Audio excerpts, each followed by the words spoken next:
Hello there and welcome to History for Lunatics. I'm so glad you're here tonight. Settle into whatever place you have chosen for listening. Maybe you are already in bed, maybe you're sitting on a couch with the lights turned low, or perhaps you're still finishing something that should have been finished an hour ago and have decided that history is now part of the process. Wherever you are, let the room become quiet for a while, because tonight we're going to a place that was built to make quiet feel threatening. Not a battlefield, although guns would eventually be fired there.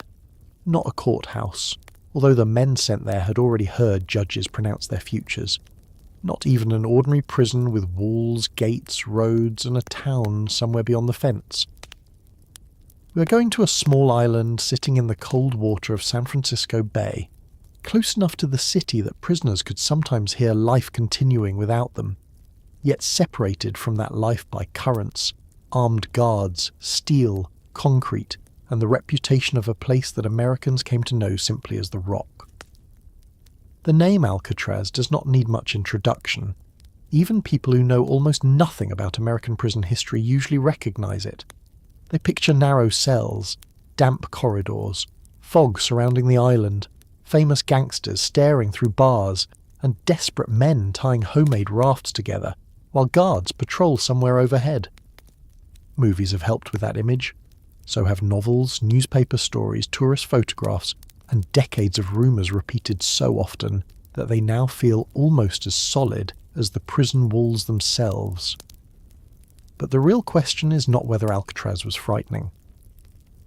The real question is how one island became more frightening in the American imagination than prisons that were larger, more violent, more crowded, and in some cases far more brutal. What time is it where you are right now? And where are you listening from? I always like asking that because history feels slightly different depending on where it finds you. A prison island in California may feel distant when you're listening from another country, another coast, or a warm room far from any ocean. Yet the fear Alcatraz created was based on something almost everyone understands. It was the fear of being removed, not simply locked behind a door, but taken away from normal life so completely that the ordinary world would remain visible while becoming impossible to reach. The city lights would still appear across the water, boats would still move through the bay, music might still drift from San Francisco on a clear evening. Freedom was not hidden from the prisoners of Alcatraz. It was placed in front of them. Before we cross the bay, I just want to say that if this kind of calm, detailed storytelling speaks to you, if you enjoy looking at history through the rooms, routines, fears, and small decisions that people actually lived through, it would mean a great deal if you subscribed to the channel and gave the video a like. There is no hurry. Do it when something in the story catches you, and if you feel like sharing where you are listening from, leave it in the comments. For now, lower the light a little, let the room settle, and imagine that it is 1934. San Francisco is rising ahead of you through a layer of morning haze. The skyline is not the skyline people know today, but the city is already crowded, noisy, and restless. Streetcars grind along their tracks. Ferryboats carry workers across the bay. Automobiles move through streets that climb steep hills and drop toward the waterfront. The Golden Gate Bridge is still under construction, its towers beginning to stand above the water, but not yet carrying traffic. This is a city shaped by movement. Ships arrive, people leave, money changes hands, news travels quickly. Somewhere in all of that activity, federal officials are preparing a prison whose purpose is to stop movement almost completely. A boat is heading toward the island. On board are prisoners who have already spent years learning how prisons work. They know the sound of keys. They know how guards make their rounds. They know which rules can be bent, which officers can be persuaded, which corners are hidden from view, and how favours move quietly between cells. Some have escaped from other institutions. Some have organised rackets from behind bars. Others have refused orders so consistently that ordinary prison discipline has failed to control them. These are not necessarily the most famous criminals in America, although famous men will soon arrive. They are men the federal prison system considers difficult to manage. Alcatraz was created as a federal penitentiary during a period when the United States government wanted to show that it could confront organised crime and control prisoners who caused trouble elsewhere. Attorney General Homer Cummings and Bureau of Prisons Director Sanford Bates supported the creation of a remote, high-security institution where communication with the outside world could be sharply restricted. The former army prison on Alcatraz offered something officials wanted badly: an existing cell house surrounded by water, close enough to San Francisco for federal administration, but isolated enough to discourage escape and outside interference. Warden James A. Johnston, an experienced California prison administrator, was selected to run it. The result was described as a concentration model, meaning troublesome federal prisoners would be gathered in one institution and subjected to unusually strict control. The first prisoners did not arrive casually. They were transported across the country in secured railroad cars, watched closely and kept in restraints. Federal officials considered the security risk serious enough that some rail cars were placed directly onto barges rather than allowing the prisoners to disembark on the San Francisco waterfront. The cars crossed the bay with the men still locked inside. There would be no station platform, no public crowd, no reporter stepping close enough to ask a question, and no brief moment when a prisoner could look down a street and consider running. The mainland disappeared behind them, while the island grew larger ahead. Try to picture what that approach felt like from inside the rail car. You have been travelling for days. The air smells of metal, clothing, tobacco, and men who have not been given much privacy. The wheels no longer strike railroad tracks. Instead, the entire car shifts slightly beneath you as the barge moves over the bay. You may hear water against the hull. Through a narrow opening, perhaps you catch a piece of the city, then a guard, then the grey surface of the bay. Nobody needs to explain where you're going. By this point, newspapers have already begun building the name. Alcatraz is being presented as the place reserved for men who cannot be trusted anywhere else. This was one reason the prison became feared so quickly. It was not merely designed as a secure institution. Its reputation was useful to the government. During the 1920s and early 1930s, Americans had watched bank robbers, kidnappers, bootleggers, and organised crime figures become national celebrities. Newspaper coverage turned criminals into household names. Photographs of gangsters appeared beside stories about gunfights, bribed officials, illegal liquor, and enormous fortunes. Some criminals continued directing operations after imprisonment. Others escaped, threatened witnesses, or used money and influence to make ordinary confinement look weak. Alcatraz offered the federal government a public answer. It said that no matter how famous a criminal became, no matter how much money he controlled, there was a place where the doors would close and his importance would no longer matter. The prison was officially described as maximum security and minimum privilege. Those words explain much of the fear better than any story about sharks or freezing water. At Alcatraz, prisoners were guaranteed food, clothing, shelter, and medical care. Nearly everything else had to be earned. Work assignments, visits, letters, access to recreation, music, painting, and parts of the library system could be granted or restricted according to conduct. A man who had been powerful outside the prison or influential inside another institution entered a routine designed to reduce his world to rules, schedules, counts, and permissions. And the cells were small, but small cells existed elsewhere. The guards were armed, but other prisons had armed guards. The bay was cold, but cold water alone did not create the legend. The deeper punishment was control. A prisoner could not decide when to wake, when to speak, when to eat, when to work, when to shower, when to exercise, or when to see another human being from outside the institution. Letters were monitored. Visits took place under restrictions. Conversation could be limited. Movement happened in lines and only after commands. A man could arrive with a name known across America and discover that inside the cell house he had become a number standing beside hundreds of other numbers.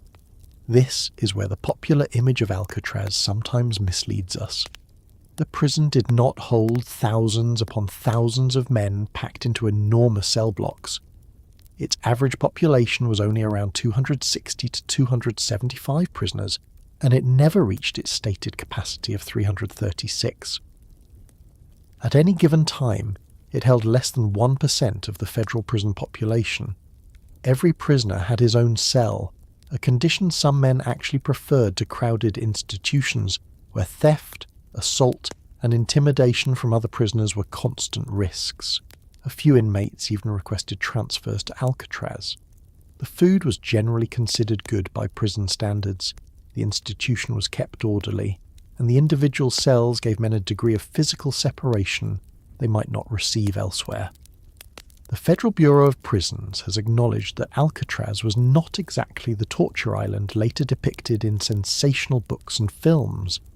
It was something more deliberate, a prison for the prison system, intended to discipline men who had not submitted to discipline elsewhere. That distinction matters. Fear does not always come from constant violence. Sometimes fear comes from predictability. At Alcatraz, tomorrow would look very much like today. The same bell, the same count, the same measured walk, the same cell door, the same view through bars. A beating ends, a gunshot ends, monotony keeps going. For prisoners accustomed to risk, movement, deals, and sudden changes, a place where nothing happened without permission could feel like a machine slowly removing the habits that had once made them powerful. Listen for a moment to the cell house as it settles after the men have arrived. Steel doors close with a sound that does not need exaggeration. Shoes strike concrete. A guard calls an order. Another officer watches from a protected gallery where weapons and keys are kept beyond the prisoner's reach. The air carries the smell of disinfectant, damp clothing, kitchen steam, and the bay. Men look through bars at one another, trying to determine who is nearby. Some recognize faces from Leavenworth, Atlanta, or other federal institutions. Others recognize names from newspapers. Nobody yet knows exactly how strict the new warden will be, but the architecture provides a fairly direct hint. The main corridor would come to be called Broadway. Other cell house sections received names such as Michigan Avenue and Times Square, bits of city language used inside a place cut off from normal streets. There was a humour in those names, but not much comfort. Broadway did not lead to theatres, restaurants, or crowded sidewalks. It ran between rows of cells. Times Square did not glow with advertisements. It marked a crossing point inside the prison. The language of freedom had been borrowed and reduced to concrete corridors. Outside, the contradiction became sharper. Alcatraz stood only a little more than a mile from San Francisco. It was not hidden deep in a desert or buried in a mountain range. On clear days, the city was plainly visible. The distance was small enough to look possible, and dangerous enough to kill a man who misjudged it. San Francisco Bay offered cold water, powerful currents, wind, waves, and uncertainty. Contrary to one of the prison's most durable myths, the main danger was not a population of man-eating sharks. The real barriers were the low water temperature, the currents, and the distance to shore. People had successfully completed swims in the bay, proving that the crossing was not physically impossible, but a trained swimmer entering by choice, at the right time, with support nearby, was not the same as an exhausted prisoner slipping into darkness after cutting through steel. The authorities did not need the water to make escape absolutely impossible. They needed it to make escape uncertain enough that most men would not try. A wall can be studied. A fence can be cut. A guard's schedule can be memorized. Water changes by the hour. The current that appears to move towards San Francisco may pull a swimmer sideways. A man may enter believing the mainland is close, and discover that the cold has taken strength from his hands before he has crossed half the distance. The city remains visible, which may be the cruelest part. He can see where he wants to go, while the bay decides where he actually goes. In the years ahead, 36 men would participate in 14 officially recorded escape attempts. Some were captured, some were shot, some drowned. 5 were listed as missing and presumed drowned, though the fate of 3 men who disappeared in 1962 would remain one of the most famous unresolved questions in American criminal history. Those numbers would eventually feed the legend, but on the day the first federal prisoners arrived, the island did not yet need a dramatic escape story. The promise of the prison was already clear. This was the end of the line. A man sent to Alcatraz had not usually been sentenced there directly by a judge.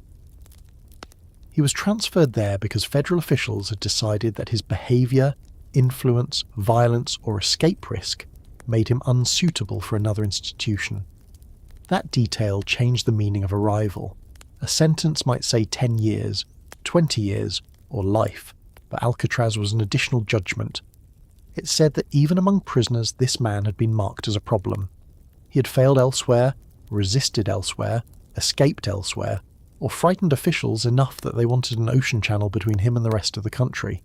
The names that later made Alcatraz famous helped strengthen that message. Al Capone would be brought from Atlanta after prison officials concluded that he continued receiving special treatment and maintaining influence. George Machine Gun Kelly would arrive with the reputation of a kidnapper and bank robber. Alvin Karpis, once labelled Public Enemy Number 1, would spend more time at Alcatraz than any other prisoner. Arthur Doc Barker, connected to the Barker-Karpis gang, would die during an escape attempt. Robert Stroud would become famous as the Birdman of Alcatraz, even though he was never permitted to keep birds on the island.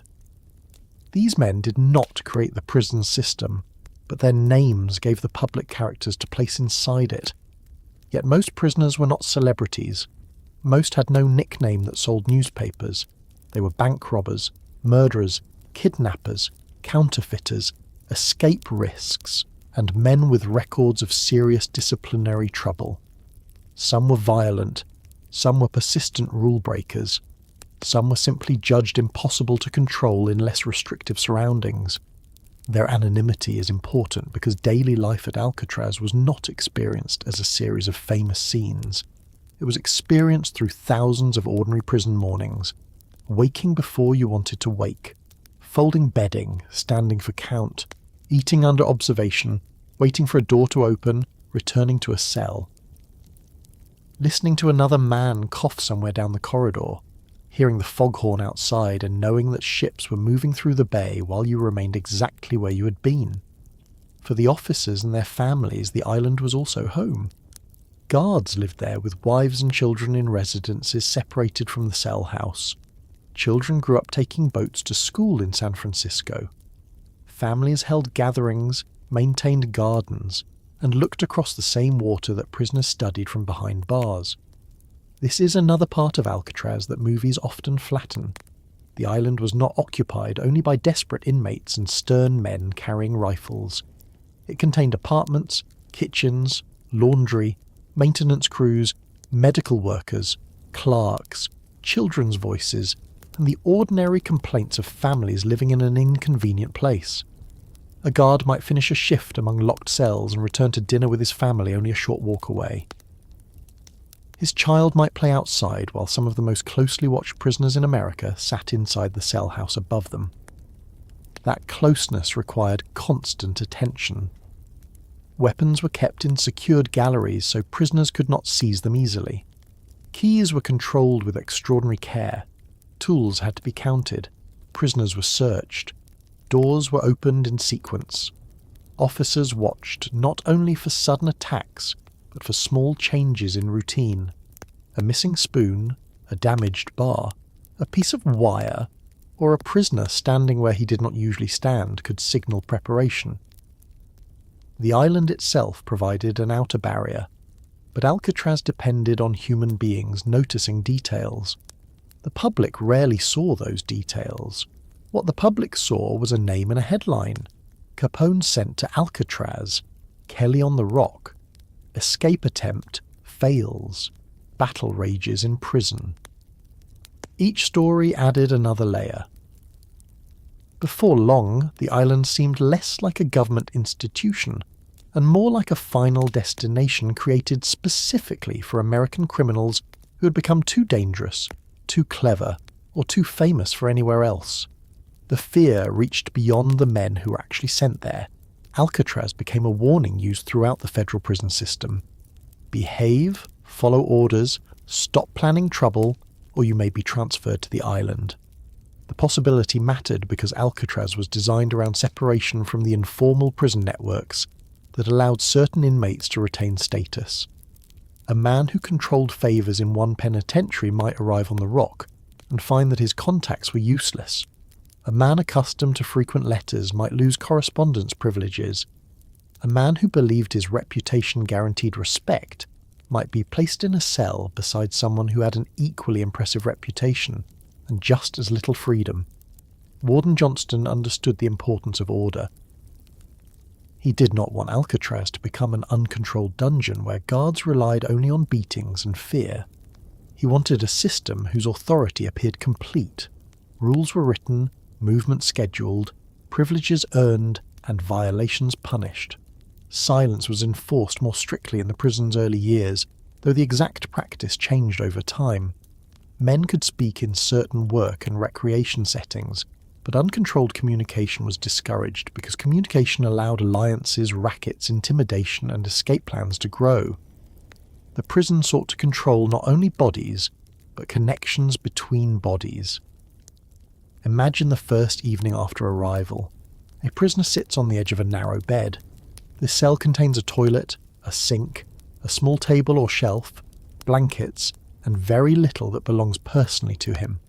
He can reach the walls without taking many steps. Beyond the bars is another wall of cells. Electric lights expose the corridor. The room is not medieval. It is not a cave. That may make it worse. Everything is clean enough, measured enough, and deliberate enough to show that this has been planned. Dinner has been eaten. Counts have been completed. Somewhere outside, wind moves around the cell house. The city begins lighting windows across the bay. Those lights belong to restaurants, boarding houses, apartments, hotels, offices, theatres and kitchens. People are arguing over bills, washing dishes, meeting friends, putting children to bed, and complaining about things that would sound almost luxurious inside a locked cell. A prisoner can imagine every ordinary action because he once performed them without noticing. Now, even the act of walking alone down a street belongs to another world. This was the particular power of Alcatraz. It made freedom visible in small, recognizable forms, not flags, speeches, or grand ideas. A window without bars, a door you can open yourself, a meal eaten when you choose. A letter no officer reads before it reaches its destination. A conversation that does not stop because a guard is passing. The prison took ordinary decisions and turned them into privileges. By the time Alcatraz closed on March 21st, 1963, more than 1,500 prisoners had passed through the Federal Penitentiary during 29 years of operation. The island did not close because someone finally proved it could be escaped. It closed because isolation made everything expensive. Food, fuel, supplies, and fresh water had to arrive by boat. Nearly 1 million gallons of water were transported to the island each week, and the prison cost almost 3 times as much to operate per prisoner as the Federal Penitentiary in Atlanta. Major repairs were also needed. The very isolation that had made Alcatraz useful eventually made it impractical. But closing the cell house did not close the story. The buildings remained. The empty cells preserved their shape. The escape holes, gun galleries, dining hall, recreation yard, ruins, and rusting metal continue to feed the public imagination.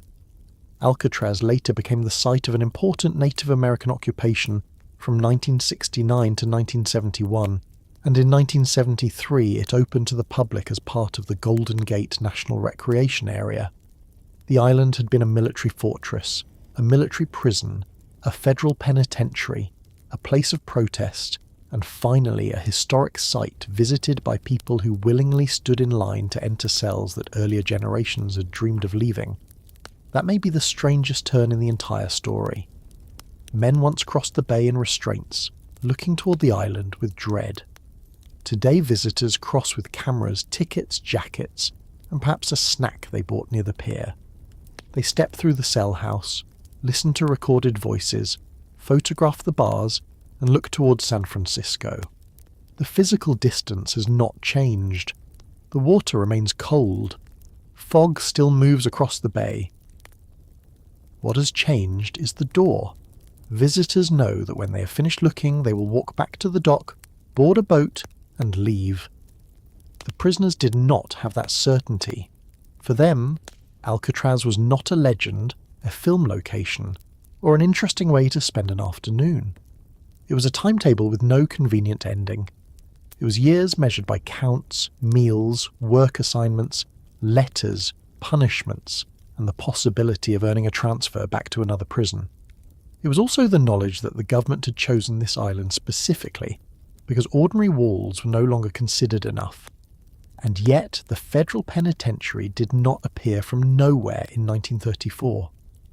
Long before Al Capone entered a cell, long before newspapers called it the Rock, long before federal officials imagined a prison for the men other prisons could not control, the island had already been shaped by soldiers, artillery, military discipline and confinement. Its cliffs had been cut. Its roads had been built. Cannons had once pointed toward the entrance of San Francisco Bay. Prisoners in military uniforms had laboured on the same ground where civilian convicts would later be watched by federal guards. The cell house that became famous under the Bureau of Prisons had risen from the remains of an older fortress, and the idea of using the island to hold unwanted men had been tested for generations. To understand why Alcatraz seemed like the natural place for America's most feared prison, we have to go back before the gangsters, before the federal guards, and before the name became a warning. We have to return to the years when San Francisco was growing from a distant settlement into a city shaped by gold, ships, military anxiety, and the belief that a rocky island in the middle of the bay could protect the coast while keeping prisoners where no one expected them to escape. Long before Alcatraz held bank robbers, kidnappers, and men whose names appeared in newspapers across the country, the island was already being shaped into a place where unwanted people could be kept apart from everyone else. The federal prison that opened in 1934 did not create the island's isolation. It inherited it. Soldiers had spent decades cutting roads into the rock, building walls along the cliffs, digging passages, placing cannon, constructing guardhouses, and discovering that a small island in the middle of San Francisco Bay could serve two purposes at once. It could defend a city from enemies approaching by sea, and it could hold prisoners who had nowhere to go once the boat that brought them sailed away. To understand that earlier Alcatraz, we need to remove almost everything familiar from the island. There is no large concrete cell house at the summit. There are no federal guards watching from gun galleries, no recreation yards surrounded by high walls, and no Al Capone sitting alone in a narrow cell. There is only a rough sandstone island rising from the bay, exposed to wind, fog, salt, and birds. Scrub brush grows across parts of the ground. Seabirds gather in large numbers. There is no natural source of fresh water, no farm, no forest, and no permanent town. Everything needed for human occupation must be brought by boat, including drinking water, food, lumber, tools, ammunition, clothing, and eventually the people ordered to live there. The island also had a history before the United States Army arrived. Indigenous communities around San Francisco Bay knew the island and the surrounding waters long before Europeans entered the region. National Park Service accounts note alone connections to the island, including traditions involving ceremony, gathering, and the passage of spirits. Those histories are important because the island was not simply an empty rock waiting for the American military to discover it. It already existed within the cultural and spiritual landscape of native peoples whose lives around the bay were disrupted by Spanish colonization, the mission system, Mexican rule, and then the rapid expansion of the United States. In August 1775, the Spanish naval officer Juan Manuel de Ayala sailed into San Francisco Bay and mapped its major features. He gave the name Isla de los Alcatraces, usually translated as Island of the Pelicans or Island of the Seabirds, to one of the islands he observed. Over time, the name was shortened, altered by English speakers, and eventually attached to the island we now call Alcatraz. The exact movement of the name across early maps can become confusing, but the connection to the birds remained appropriate. Before soldiers, prisoners and tourists became the island's most visible occupants, birds had already claimed the cliffs in numbers no human institution could match. For several more decades, Alcatraz remained mostly undeveloped. Then gold changed California with astonishing speed. In 1848, the discovery of gold at Sutter's Mill began drawing people toward the region.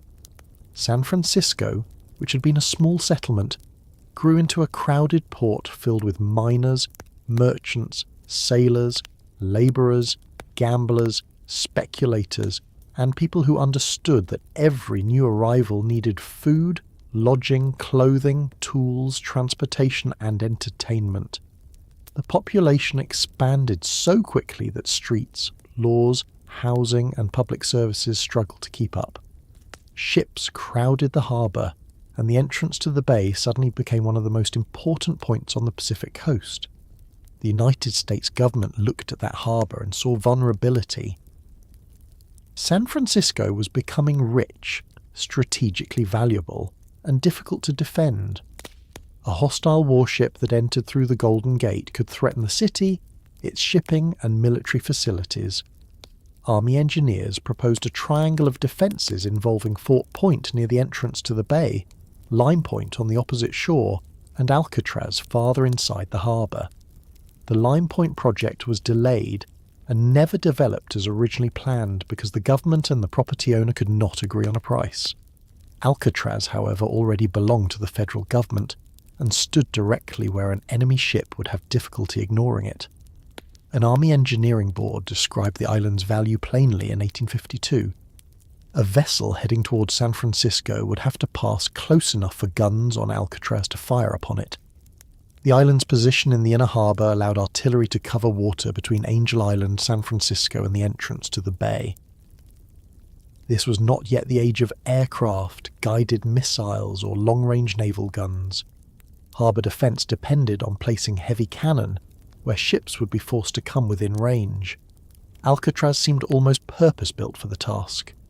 Construction began in 1853, and the work immediately revealed what building on Alcatraz would always require. The island did not provide convenient flat ground. It had to be cut, blasted, levelled, and reshaped. Stone, brick, timber, iron, tools, and workers arrived by boat. Roads were carved into slopes so heavy equipment could be moved upward. Walls were built around sections of the shoreline. Gun positions were created on different sides of the island so artillery could fire in several directions. At the summit, engineers built a fortified barracks known as the Citadel, a defensive structure designed to serve as the final stronghold if enemy troops somehow landed and climbed past the outer batteries. The word citadel may suggest a grand castle, but life inside it would have been practical and uncomfortable.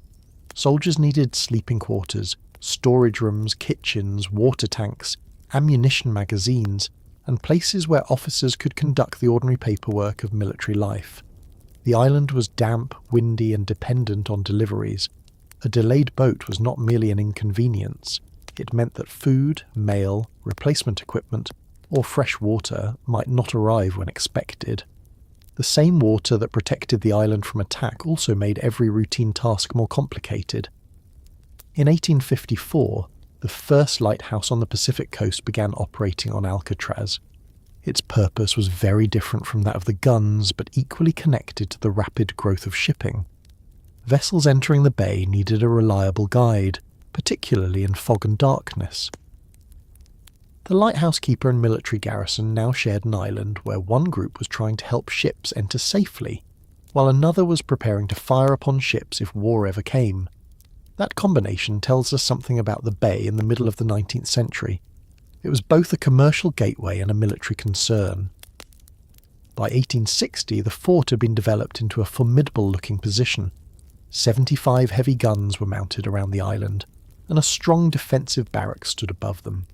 The weapons included large smoothbore cannon known as columbiads designed to fire heavy projectiles at ships. 24-pounder howitzers were also available for closer defence. The island's natural height was incorporated into the fortification plan, with guns placed behind protective walls and positioned to take advantage of the slopes. Nearly the entire island had become part of the defensive system. Then the American Civil War began. California was far from the major battlefields, but it was not outside the conflict. The state contained supporters of both the Union and the Confederacy. Gold from California helped support the federal government, and San Francisco's harbour remained strategically important. Military officials worried about Confederate privateers, hostile ships, sabotage, and local attempts to seize federal property. Soldiers at Alcatraz watched the bay, maintained the guns, and prepared for an attack that never came. This is one of the strange things about fortifications. Their success is difficult to measure when they are never tested. No Confederate fleet fought its way into San Francisco Bay. No enemy landing party stormed the cliffs of Alcatraz. The guns remained ready, crews trained, ammunition stored, and officers alert. But the great battle the fortress had been built to fight did not happen. That did not mean the island was inactive. During the war, additional batteries were constructed, and by the middle of 1863, 8 batteries could mount more than 100 guns along with flank howitzers. Alcatraz became one of the most heavily fortified positions on the bay. The island's most important wartime role, however, was beginning to shift away from artillery. Even before the Civil War, soldiers who broke military rules were being locked in the guardhouse. In 1859, 11 enlisted men were confined in the basement. Soon prisoners arrived from Fort Point and the Presidio. They included deserters, thieves, escapees, drunkards, and men whose commanders considered them too difficult to hold in ordinary post stockades. A soldier could run from a wooden guardhouse on the mainland. Running from Alcatraz only brought him to the edge of the water. In 1861, the Army officially designated Alcatraz as the military prison for the Department of the Pacific. The fortress had found a second mission, and this one would outlast the first. During the Civil War, military prisoners were joined by civilians accused of treason or disloyal activity. Men connected to a Confederate attempt involving the privateer schooner J.M. Chapman were held there. Political detainees were sent to the island after speeches or actions that federal authorities considered dangerous to the Union cause. One California political figure was released only after posting bond and swearing allegiance to the United States.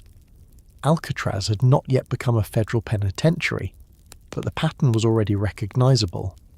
It was being used for people whom authorities wanted not only confined but removed from easy contact with supporters on the mainland. Picture the difference between arriving as a soldier assigned to the garrison and arriving as a prisoner.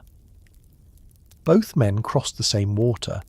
Both saw the same walls and cannon.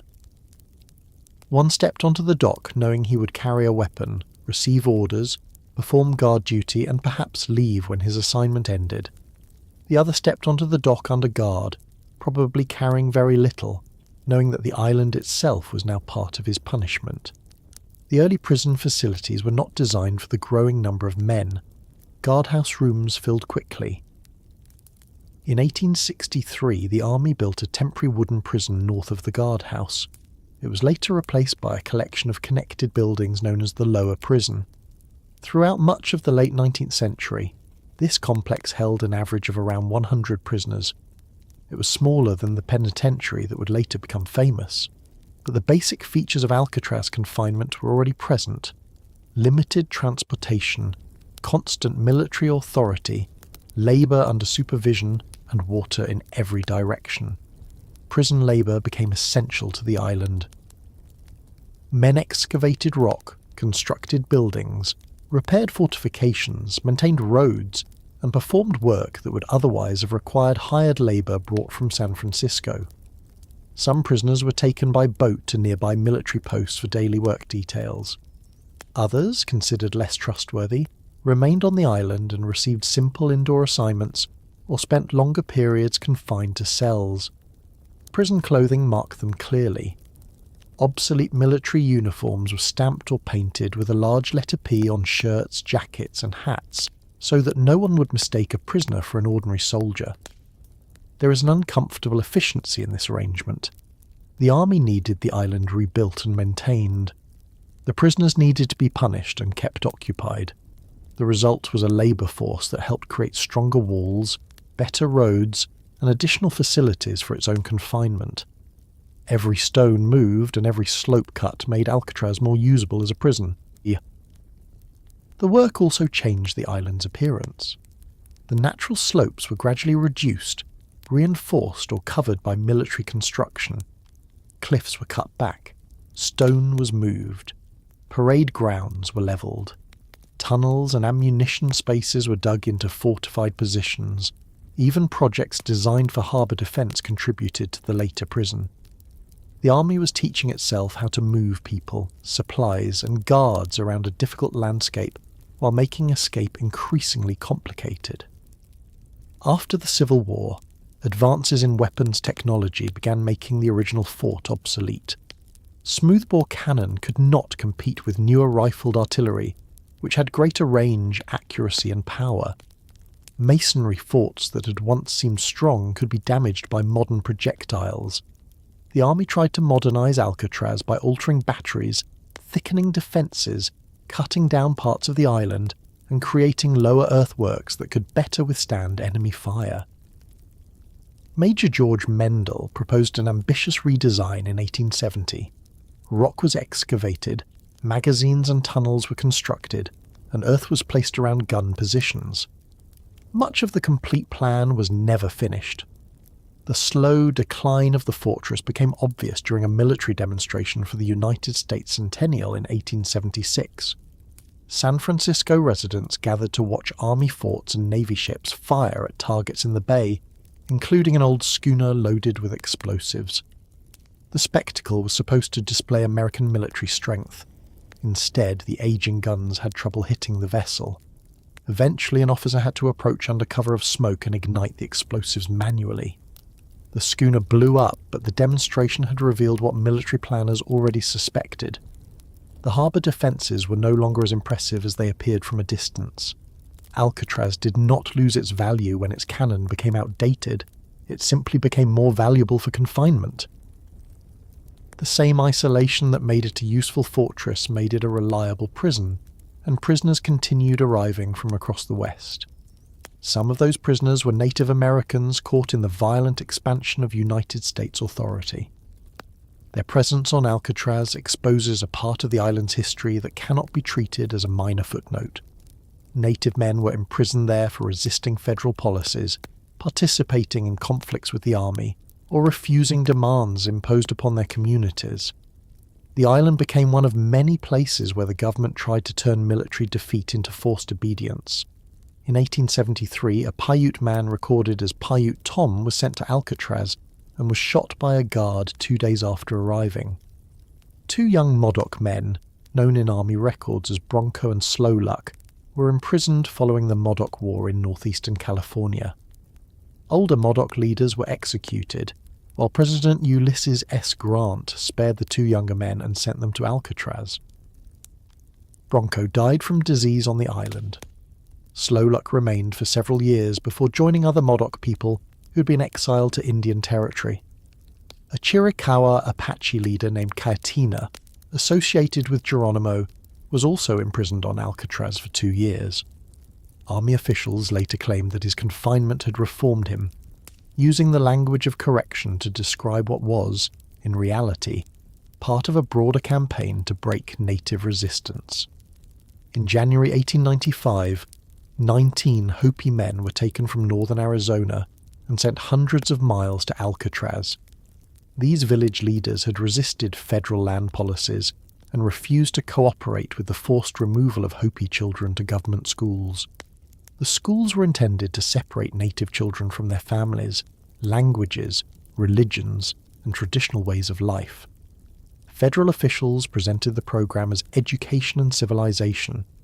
The Hopi leaders understood that it threatened the structure of their communities. On Alcatraz, the men were put to work, including sawing large logs.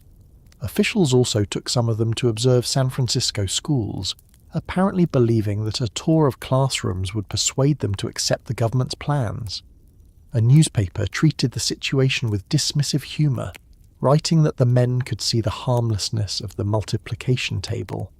The remark avoided the real issue. The Hopi leaders were not resisting arithmetic. They were resisting the power of outsiders to take their children and decide how those children should live. They were released only after promising to stop interfering with federal policies, though resistance continued after they returned home. Think about what the island represented to those men. They came from an inland desert landscape and were transported to a cold island surrounded by unfamiliar water. The government did not need to place them in the darkest cells or load them with chains every hour to make the message clear. Their distance from home was the punishment. Their absence weakened their communities. Their confinement warned others that resistance could result in removal to a place far beyond the lands they were trying to protect. By the end of the 19th century, Alcatraz had become less a fort containing a prison and more a prison occupying an old fort. Then the Spanish-American War and the conflict in the Philippines caused the prisoner population to rise dramatically. San Francisco served as a major point of departure and returned for troops crossing the Pacific. Soldiers came back sick, injured, exhausted, and sometimes under arrest. Military hospitals filled with men suffering from tropical diseases. Prison facilities also filled. Between 1899 and 1900, the number of prisoners on Alcatraz increased from 25 to 441. The lower prison could not hold them all. The army hurriedly built another complex on the parade ground in 1900. This became known as the upper prison, a group of wooden cell houses surrounded by a stockade fence. The construction solved the immediate crowding problem, but introduced another danger. Wood, oil lamps, cooking fires, and tightly packed prison buildings made fire a constant threat. An oil lantern blaze nearly destroyed part of the prison in 1902, and one inmate became known for attempts or threats to burn the facilities. The Great San Francisco earthquake of April 1906 gave the island another temporary group of prisoners. As fires moved through the city and threatened the local jail, officials evacuated 176 civilian inmates to Alcatraz. They remained there for 9 days. For a brief period, the military prison held men who had not been sent there by military courts, but had been moved because the mainland itself was less secure than the island. The event reinforced the same lesson officials had learned repeatedly. When ordinary facilities failed, Alcatraz remained available. The wooden prisons were crowded, vulnerable to fire, and increasingly unsuitable. The army decided that Alcatraz needed a permanent cell house.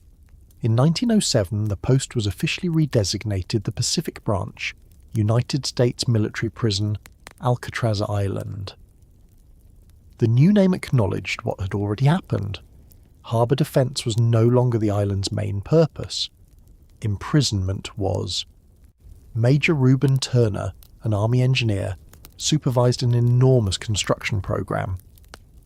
Beginning in 1909, military prisoners demolished the upper portion of the old citadel and used the site as the foundation for a new prison. They mixed concrete, handled steel, moved stone, and built the structure that would eventually become the main federal cell house. Beneath it, portions of the older fortress remained buried rather than completely erased. The prison literally rose on top of the military stronghold that had preceded it. When completed in 1912, the new cell house was described as the largest steel-reinforced concrete building in the world. It contained 4 cell blocks and 600 cells, measuring roughly 5 feet by 9 feet. The complex also included a kitchen, dining hall, hospital, administrative spaces, and a recreation yard. A new power plant generated electricity and steam heat. What later visitors would recognise as the heart of federal Alcatraz had been created more than 20 years before the Bureau of Prisons took control. There is something worth pausing over here. The men building the new prison were not contractors who would leave after collecting their wages. They were prisoners constructing the cells in which military prisoners would sleep. Some may have understood that they were creating a more secure and more permanent system than the wooden buildings it replaced. Every bar installed and every concrete wall completed reduced the weaknesses that another prisoner might someday exploit. The military prison divided inmates according to their offences and behaviour. Some men had committed relatively minor acts of disobedience. Others had deserted, stolen, assaulted fellow soldiers, or been convicted of serious violence. Work assignments reflected these classifications. Men considered capable of rehabilitation could learn useful trades or perform trusted jobs. Others faced hard labour, including breaking and moving rock. Prisoners judged especially dangerous or defiant could be restricted more severely. The later federal idea of separating the manageable inmate from the incorrigible one was already developing under Army control. In 1915, the Army changed the institution's name again, this time to the Pacific Branch of the United States Disciplinary Barracks. The wording reflected a greater emphasis on rehabilitation. Prisoners with less serious convictions might receive military training, schooling, and vocational instruction, then return to active service after completing their sentences. Men convicted of serious crimes were treated differently and could be discharged from the Army when their terms ended. This version of Alcatraz was not yet the lockdown penitentiary later presented in films. For much of the disciplinary barracks period, the institution operated with relatively low internal security. Most prisoners were locked in their cells at night, but spent their days working, studying, exercising, and moving through supervised assignments. Some served as domestic workers in officers' homes. A few even watched officers' children. Others maintained buildings, worked in shops, tended gardens, or crushed rock in the island quarry. Trust determined the type of labour a man received. The gardens are easy to overlook, but they show how different military Alcatraz could appear from the federal prison that followed. Concerned about criticism of the island and the harsh look of the prison, Army officials supported landscaping projects. Prisoners planted clover, bluegrass, roses, sweet peas, lilies, nasturtiums, poppies, trees, and shrubs. Soil had to be brought to the island because much of the natural ground was thin and rocky. Plants grew beside concrete, gun positions, barracks, and prison walls. Families of officers lived nearby, and children walked through spaces maintained partly by incarcerated men. Even with education, work, gardens, and recreation, Alcatraz remained a place of military discipline. During the First World War, conscientious objectors were imprisoned there after refusing military service. Some were held in dark basement cells for extended periods. Their offence differed sharply from those of violent prisoners. They had not necessarily stolen, assaulted, or deserted in order to escape responsibility. Some refused service because of religious or moral opposition to war, yet the Army treated their refusal as disobedience serious enough to justify confinement on the island.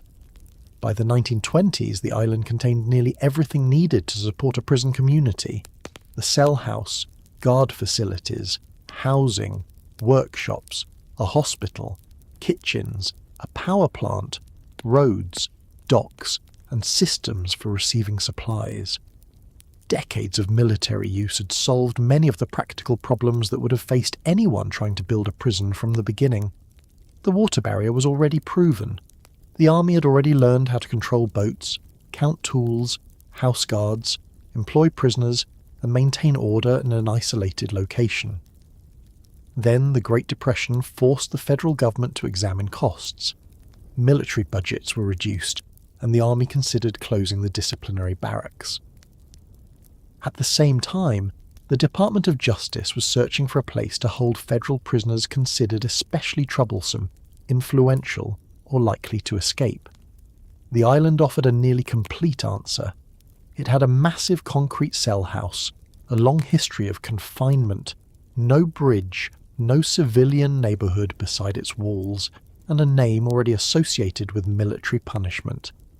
The transfer moved quickly. In 1933, the Army handed Alcatraz to the Department of Justice and the Federal Bureau of Prisons. Most military inmates were removed, but 32 men considered the Army's hardest cases remained behind. They passed into civilian custody and became the first prisoners of the institution that was about to replace the disciplinary barracks. 80 years of army construction and confinement had prepared the island for its next role. Federal officials did not need to create Alcatraz from bare rock. The army had already done the difficult work. It had blasted the cliffs, built the dock, raised the walls, buried the citadel beneath concrete, developed the cell house, and demonstrated that prisoners could be supplied, guarded, employed, punished, and isolated there for years. What the Department of Justice added was a new purpose and a much larger public message. The military prison had mainly held soldiers who broke army law, political detainees during wartime, native men resisting federal power, and prisoners produced by America's overseas wars. The federal prison would hold men portrayed as threats to the nation itself. Bank robbers, kidnappers, racketeers, and famous gangsters would soon cross the same bay. Their arrival would transform Alcatraz from an old military institution known mostly in the West into a national symbol of punishment. Before that could happen, the island had to be hardened again. Bars were strengthened, guard systems were redesigned, buildings were modernized. Federal officials studied every corridor, door, window, roof, tunnel and shoreline. The old military prison had often tried to return men to useful service. The new penitentiary would begin with a different assumption. The prisoners selected for it had already been given chances elsewhere, and those chances had failed. By the summer of 1934, the island's military families were leaving. Bureau of Prisons employees were arriving, and the cell house was being prepared for men whose reputations had travelled ahead of them. Across the country, federal prisoners were selected quietly. Some had escaped before. Some had organised criminal activity from inside other prisons. Some were violent, while others possessed money, contacts or fame that made ordinary confinement difficult. The boats that had once carried cannon, soldiers, military prisoners, Hopi leaders, conscientious objectors, construction materials, flowers and children would now carry the men America wanted to place beyond influence. The fortress guns were gone or obsolete, but the original idea behind Fort Alcatraz had survived. Control the narrow passage, watch every approach, use the island itself as a barrier, make anyone who enters understand that leaving will depend entirely on the government. In August 1934, the first large group of federal inmates began moving towards San Francisco. They travelled under extraordinary security, with officials determined that no prisoner would escape before reaching the prison advertised as escape-proof. On the island, guards waited beside the cell house built by military convicts more than 2 decades earlier. The cells were ready, the rules were being written, and Alcatraz was about to receive the criminals who would turn an old army post into the most famous prison in the United States. In the summer of 1934, the United States government began moving a carefully selected group of prisoners westward, under conditions that looked more like a military operation than an ordinary prison transfer. The men were not being taken to a newly built institution hidden in some distant wilderness. They were going to an old army island sitting in full view of San Francisco, a place already surrounded by stories before most of them ever saw it. Federal officials believed these prisoners had learned how to manipulate ordinary penitentiaries. Some had escaped before, some had intimidated other inmates, some had continued directing criminal business from behind bars. A few had become so famous that guards, wardens, politicians and reporters treated them differently simply because everyone knew their names. Alcatraz was intended to remove those advantages. Once the men reached the island, money, reputation, outside contacts and prison influence were supposed to become useless. America had spent the previous decade watching criminals become celebrities.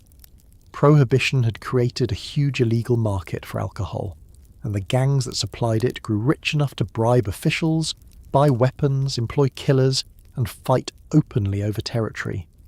Newspapers printed photographs of men with nicknames such as Scarface, Machine Gun, Pretty Boy, and Babyface. Bank robbers crossed state lines in fast automobiles. Kidnappers demanded enormous ransoms. Gangsters entered courtrooms wearing expensive suits and surrounded by lawyers. Some Americans feared them. Others followed their careers with the same fascination they gave movie stars and athletes. The federal government was trying to arrest these men, while also competing with the stories built around them. The problem extended into the prisons. A well-connected inmate could sometimes arrange favours, pass messages, receive prohibited items, influence weaker prisoners, or maintain contact with associates outside. Al Capone's years at the Federal Penitentiary in Atlanta became the most famous example. Capone had been convicted of federal income tax evasion in 1931 and sentenced to 11 years. The conviction had finally placed one of America's best-known gangsters behind bars, but imprisonment did not immediately remove his special status. Reports circulated that he received favours and maintained contact with his organisation. Whether every story was accurate mattered less than the impression they created. If Capone could continue living as an important man inside a federal prison, then the government's victory looked incomplete.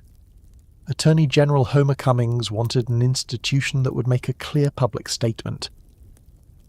The newly organised Federal Bureau of Prisons also needed a place for inmates considered violent, disruptive, escape-prone, or impossible to manage in other federal facilities. Alcatraz offered an existing cell house, an isolated location, and a long military prison history.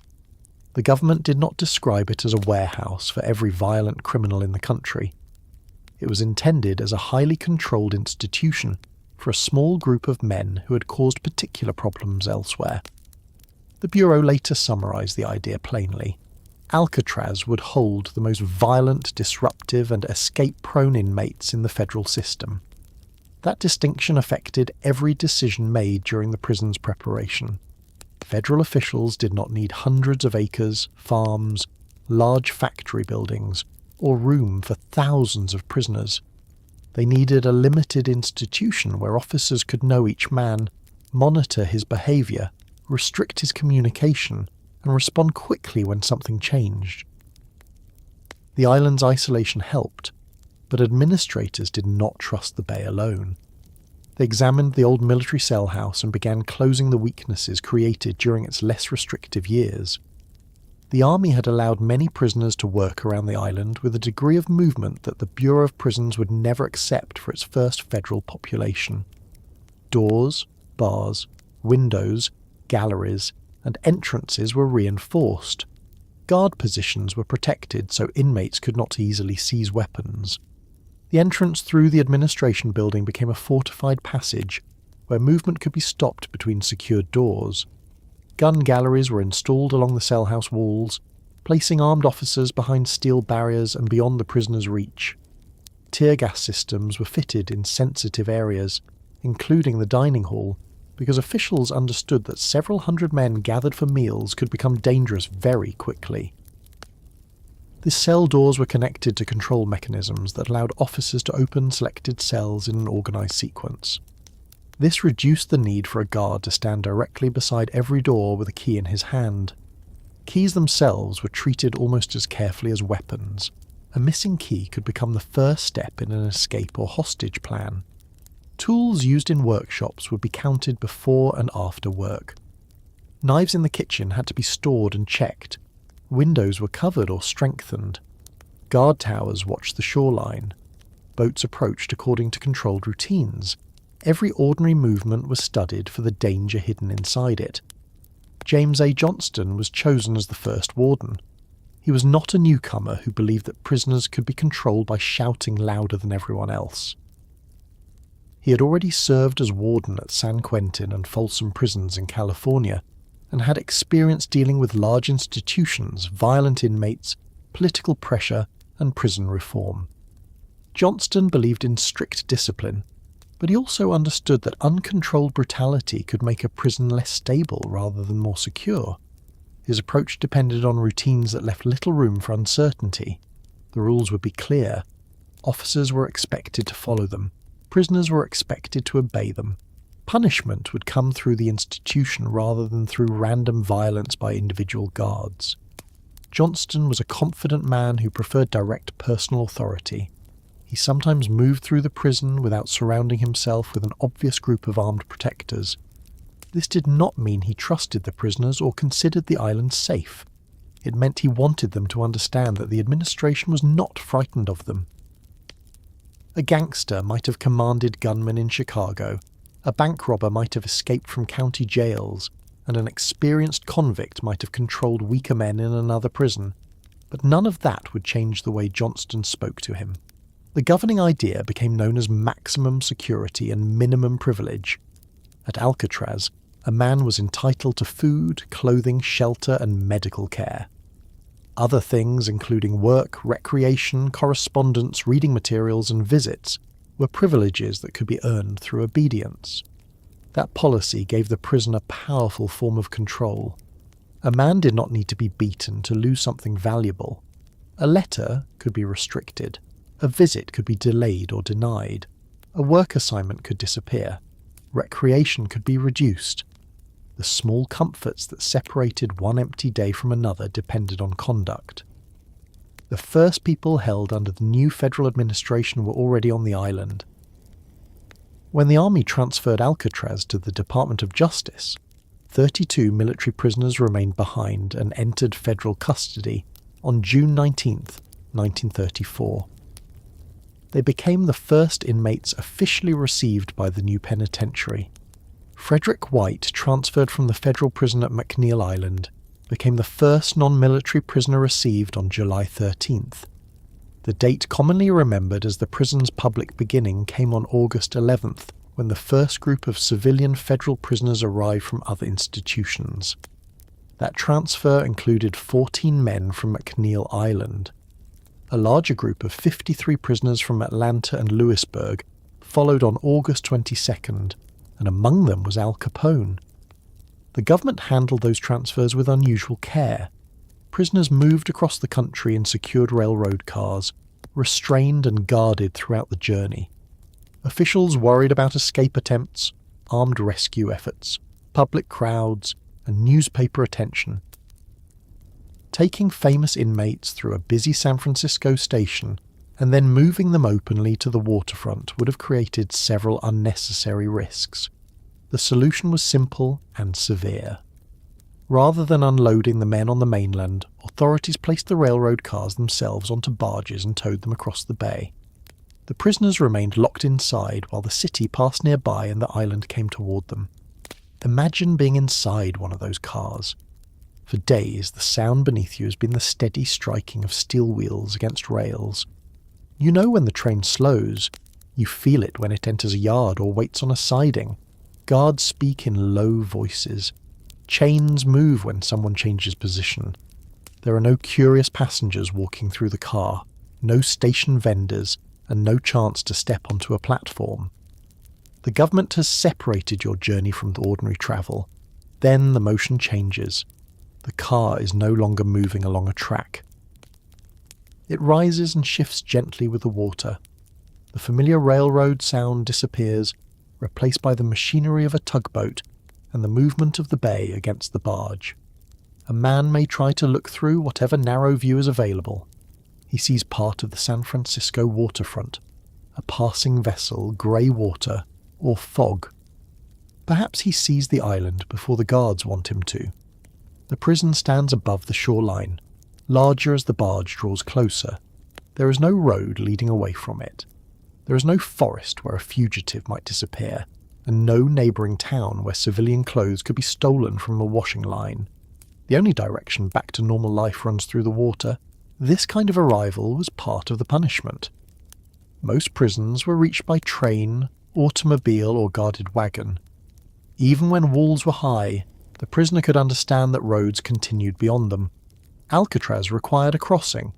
The mainland was physically left behind. The boat ride placed a break between the prisoner's former world and the routine waiting ahead. The first groups included men with different criminal histories, but federal officials had chosen them for similar reasons. Harvey Bailey was an experienced bank robber associated with several notorious criminals of the period.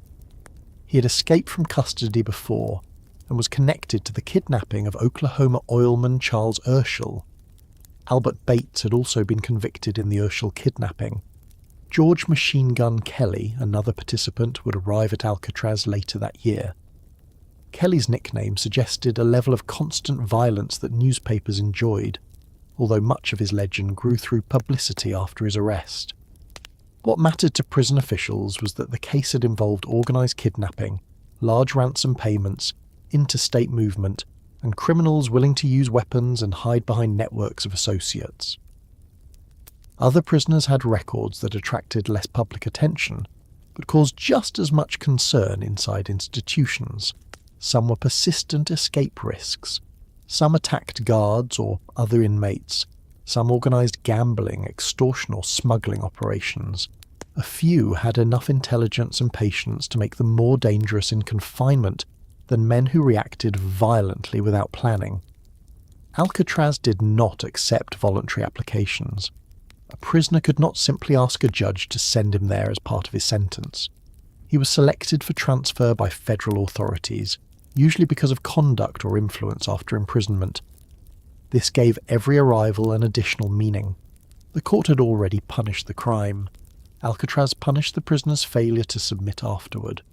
A man might have been sentenced to 20 years in Atlanta, Leavenworth, or Lewisburg, then transferred west because he broke rules, planned an escape, threatened others, or maintained too much control. The island was not a separate sentence written by a judge, but it felt like one. It told the prisoner that he had been examined and classified as a problem even among convicted men. Al Capone's arrival on August 22nd gave the prison the national attention officials wanted. He had once lived in expensive hotels, travelled in armoured automobiles, employed lawyers, entertained guests, and controlled a criminal organisation that earned enormous sums during Prohibition. His face was instantly recognisable. The scars on his cheek, the heavy features, and the tailored clothing had appeared in newspapers for years. Even his tax conviction had not reduced public fascination with him. At Atlanta, Capone had reportedly managed to obtain favours and keep communication moving. Alcatraz was designed specifically to end that pattern. He arrived as prisoner number 85. The number did not erase his identity from the newspapers, but inside the prison it placed him within the same system as everyone else. He received a cell, clothing, bedding, utensils and rules. He would stand for count. He would eat at scheduled times. He would work when assigned. His letters and visits would be controlled. The prison had no private dining room for famous gangsters, no office from which he could direct business, and no group of employees waiting for instructions. There is a widely repeated story that Capone asked Johnston whether the warden knew who he was, and received some sharp answer intended to humble him. The exact words vary depending on who tells it, which is often a sign that the story has been polished over time. The larger truth does not require the perfect quotation. Johnston knew exactly who Capone was, and the prison was organised so that it would not matter. Capone seems to have tested the system in smaller ways at first. Men accustomed to power rarely accept its disappearance without checking whether some part of it remains. He looked for special treatment, tried to understand the officers, and learned which rules were absolute. Johnston did not need to place him in permanent darkness to prove control. He only had to make him wait like everyone else. The newspapers loved the transfer. A prison containing unknown thieves might have been important to administrators, but uninteresting to the public. A prison containing Al Capone became a national story.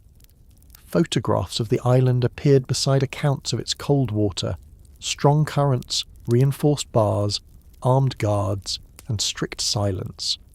Reporters described it as escape-proof, although responsible officials usually avoided claiming that any human institution could never be escaped. The word was too useful to disappear. Each article made the island seem farther from San Francisco than it really was and more final than an ordinary penitentiary. The government encouraged some of this attention. On August 20th, just before Capone's arrival, Attorney General Cummings, San Francisco Mayor Angelo Rossi, Police Chief William Quinn, Warden Johnston, and other officials visited the island. They watched a demonstration of the automated cell doors and examined the security system. Photographers recorded the event. The message was clear enough for any newspaper reader. The federal government had built a modern institution and was confident enough to display its machinery. Behind those photographs was a less dramatic reality. The prison still had to operate every day. Officers had to be hired, trained, housed and transported. Food had to arrive by boat. Fresh water had to be stored.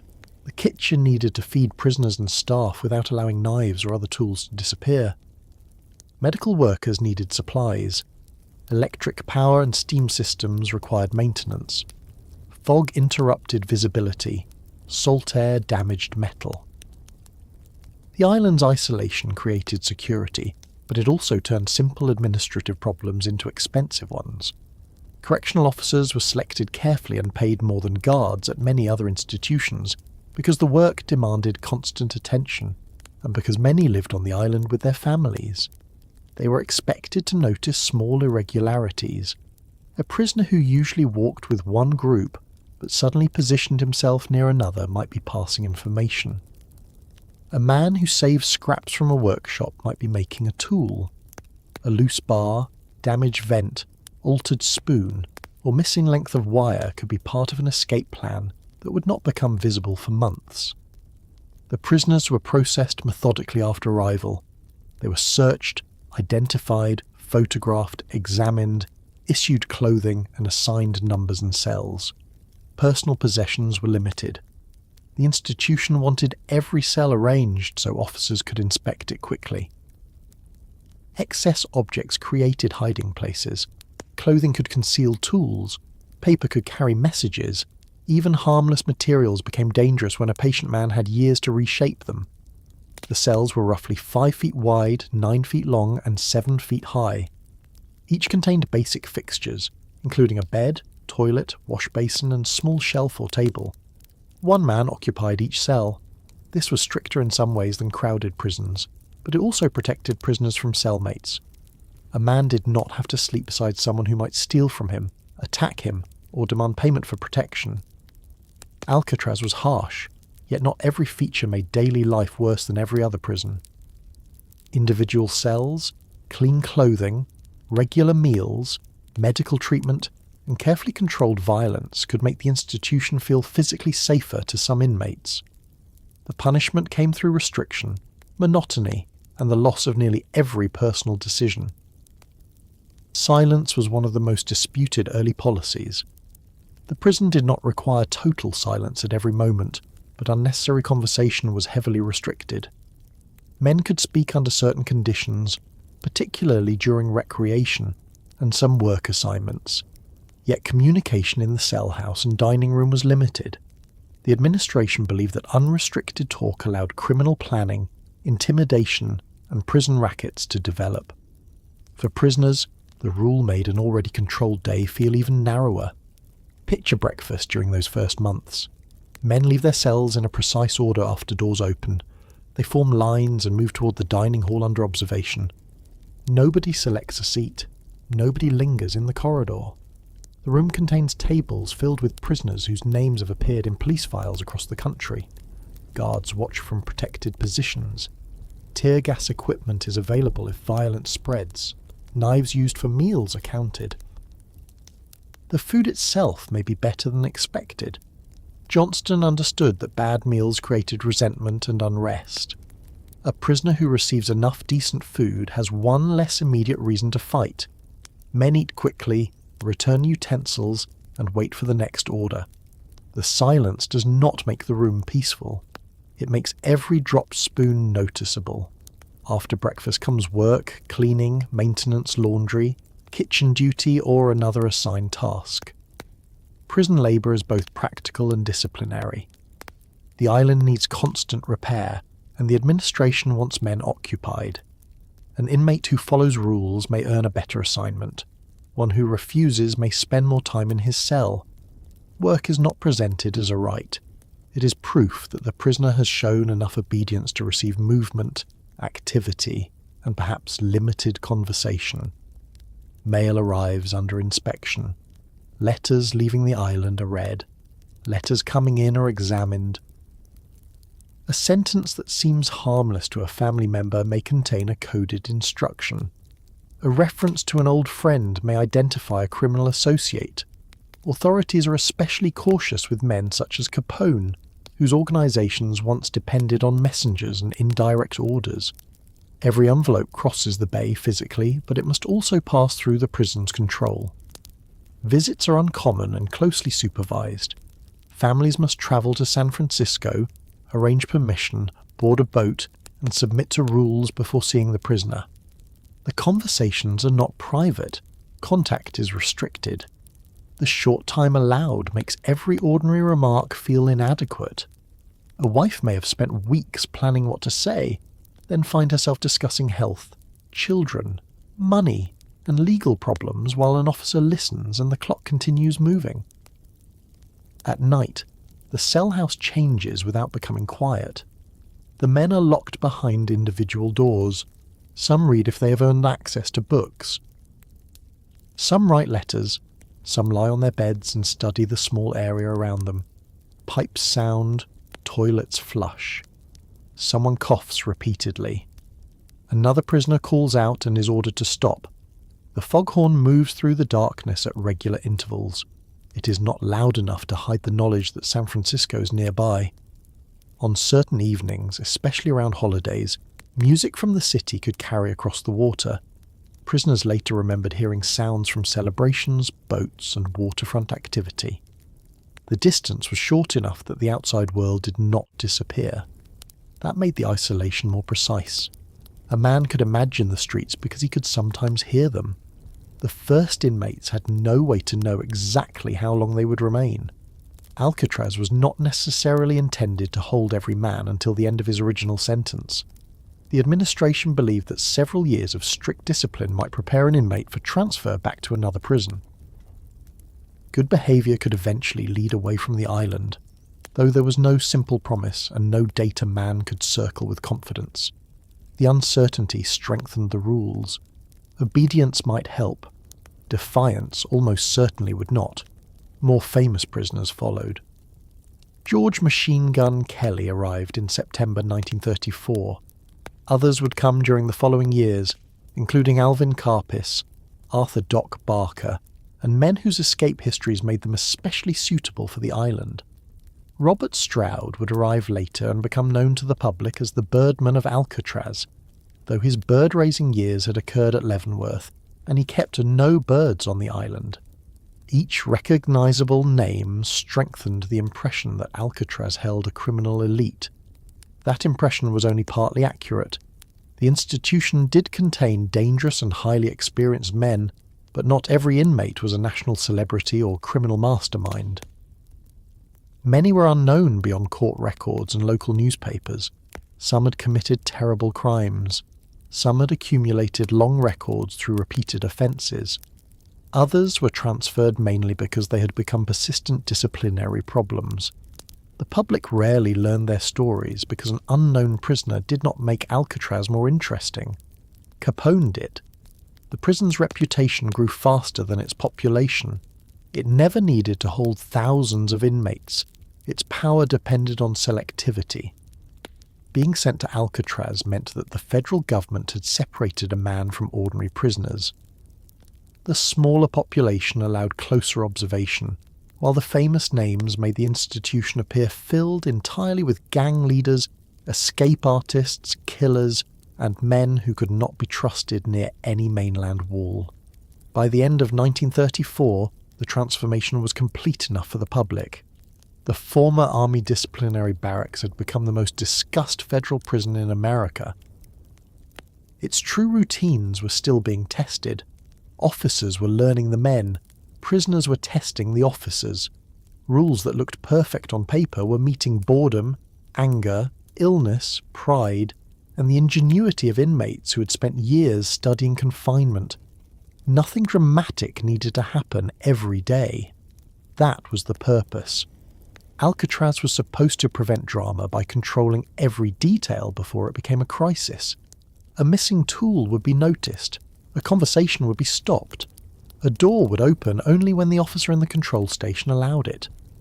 Men who had once lived through robberies, gunfights, police chases, kidnappings and public trials now faced something less exciting and, for many of them, more difficult to endure. The same narrow routine repeated without negotiation. The newspapers could describe the cold bay and armed towers, but the deeper pressure waited inside the cell house. It was present in the morning count, in the dining hall where conversation was restricted, in the careful inspection of a folded blanket, and in the long return to a cell after work. The first arrivals had crossed the country believing they understood prison. Alcatraz would try to show them that they understood only prisons where small freedom still existed. Once the rail cars were emptied, the restraints removed, and the men placed behind their individual doors, the spectacular part of the transfer was over. No reporters watched the next morning when the lights came on. No crowd saw the prisoners stand for count or move toward breakfast. That ordinary routine was where Alcatraz truly began, because the fear of the island did not depend only on who was sent there. It depended on what happened after the cell doors closed, when famous men and unknown men alike discovered how many rules could fit inside a building surrounded by water. Once the first federal prisoners had been marched into the cell house, searched, issued clothing, assigned numbers, and placed behind steel doors, the work of Alcatraz became much quieter. The government had already performed the dramatic part. Railroad cars had crossed the bay on barges. Armed officers had escorted famous criminals up the hill. Reporters had described the cold water, powerful currents, and reinforced bars. Now the island had to do what it had actually been designed to do. It had to take men accustomed to movement, influence, violence, escape and negotiation, then place them inside a routine where almost nothing happened without permission. Imagine waking there during the prison's earliest years. You do not wake because sunlight reaches your face or because you have slept enough. You wake because the institution wakes you. Lights come on. Metal sounds travel through the enormous room. A guard's voice carries between the cell blocks. Somewhere a door mechanism moves, but your own door remains closed. You sit up on a narrow bed inside a space roughly 5 feet wide and 9 feet long. A toilet, wash basin, small shelf, bedding, and a few permitted possessions occupy much of what little room exists. Stretch both arms and the walls feel close. Take 2 or 3 steps and you have crossed nearly the entire cell. The federal cell house contained 4 3-tiered cell blocks inside one immense concrete room. The original military structure had held hundreds of cells, though the federal population was kept far below that capacity. The Bureau of Prisons strengthened the building with tool-resistant bars, protected gun galleries, fortified entrances, and remote-controlled security devices. Officers could watch from positions prisoners could not easily reach, and the prison maintained an unusually high level of staff supervision. Alcatraz did not rely only on the bay. It relied on architecture that separated prisoners from weapons, keys, exits, and the men controlling them. Before breakfast comes the count. It is one of the simplest acts in prison life and one of the most important. Every man must be where the records say he should be. A guard moves along the tiers, looking into cells and confirming bodies. A prisoner cannot pull a blanket over his head and ask to be left alone. He must show himself. He may be tired, ill, angry, or unwilling to cooperate, but the count does not care about mood. If the numbers do not agree, movement stops. Meals wait, work waits. Officers count again until the missing man is found or the mistake is corrected. This happens several times each day. The count turned human beings into an equation that had to balance before the institution could proceed. A prisoner might have been a husband, father, mechanic, thief, murderer, musician, bookmaker, or former gang leader, but at count time he was one unit that must appear in the correct place. The procedure did not need cruelty to make its point.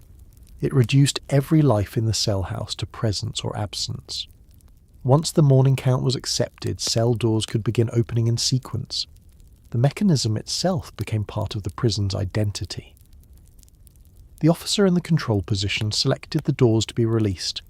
Steel moved, locks withdrew, a row opened according to plan rather than according to the wishes of anyone standing behind it. The sound was loud enough to reach throughout the building, but the real message was contained in the timing. The door opened because an officer allowed it. It would close for the same reason. The men stepped into the corridor and formed lines.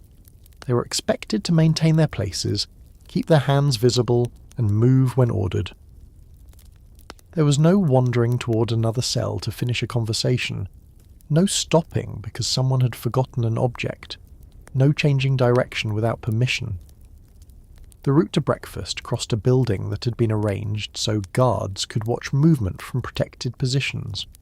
At certain points, metal detectors and searches created additional barriers.